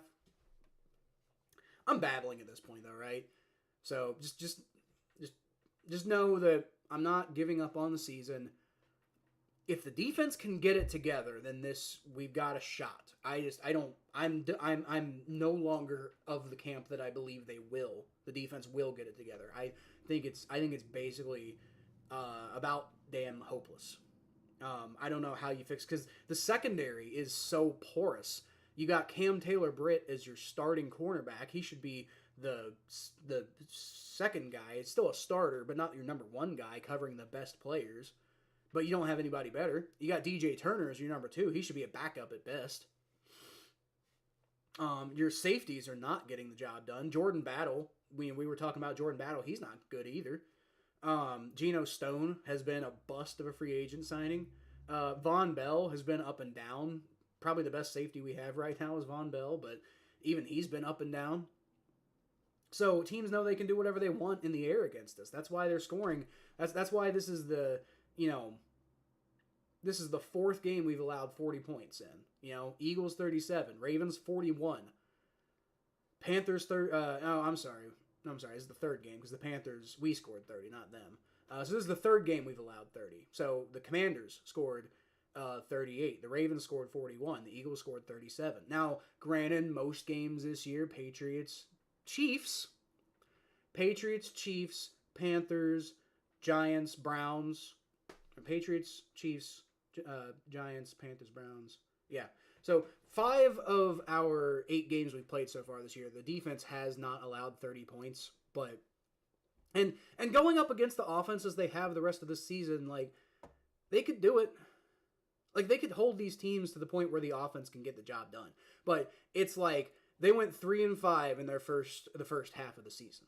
And now you got 1, 2, 3, 4, 5, 6, 7, 8, 9. You got 9 games left, and if you can go 5-3, then you end up 8-9, right? No, 5-3. No, you wouldn't go 5-3. So if you can go 6-3, then you end up 9-8. That'd be a hell of a turnaround. If you go 5-4?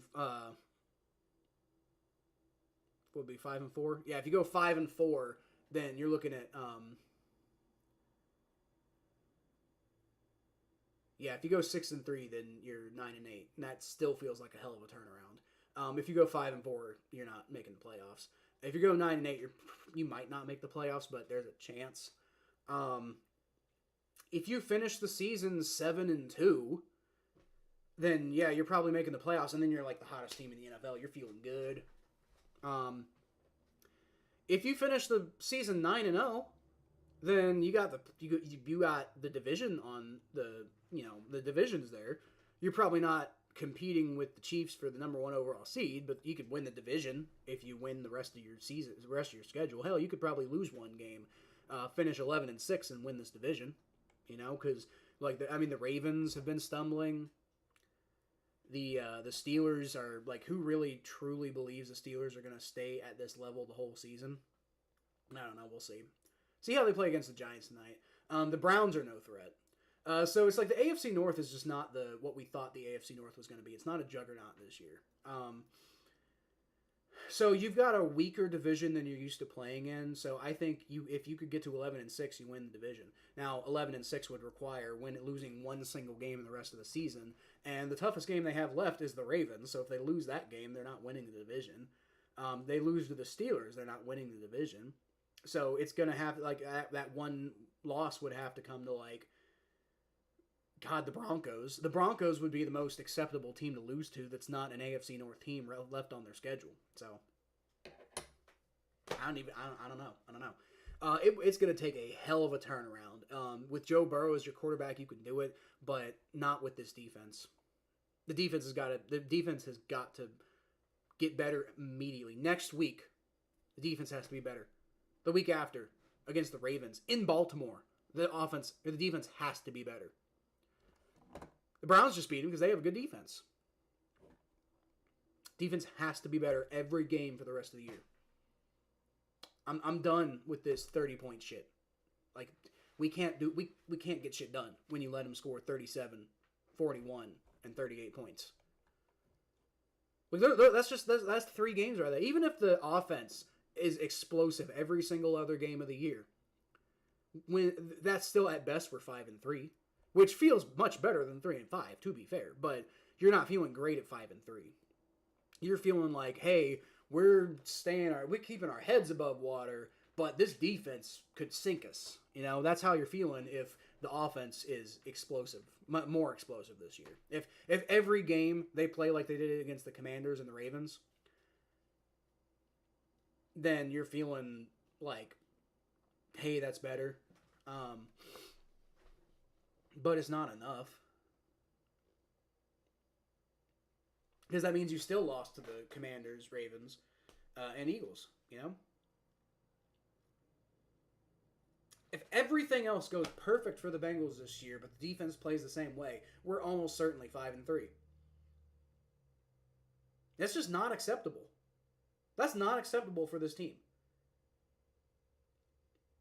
The 5-3 is workable, but I don't know if it's acceptable. This is a team we talked about potentially going back to the Super Bowl this year. And right now, I'm not sure they make the playoffs. And if they don't, then I'm calling for Zach Taylor's job. I am. And I've been a Zach Taylor supporter forever.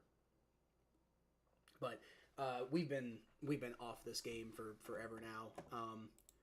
And I guess some of y'all are still watching. I appreciate you, but my voice is getting sore, and I'm done ranting. I got all week left to rant. We got a Q&A session and some predictions where I can rant some more. Maybe I'll put out a video. I recorded this game, so, I mean, Bengals get slaughtered by the Eagles. I'm sure we'll get 1,000 views off of that, right? So, I'm going to get out of here. Finish these last two comments here. Listening to you as the Chiefs game is going. It's cool, John. If you ever feel bad, look at the Panthers. That doesn't make me feel better. That doesn't make me feel better because the Panthers have no expectations. Panthers have no expectations. We thought we had a chance of going back to the Super Bowl this year, and as of right now, I don't think we're even going to get a shot to sneak our way into the playoffs. And then in the playoffs, anything can happen. Even then, with this defense, I don't know if I think they could win 3 games against very good football teams, against the best the AFC has to offer, right? I don't think they could win 3 games in a row against those teams. I don't, because one of them is almost certainly going to be the Ravens. And you let them drop 41.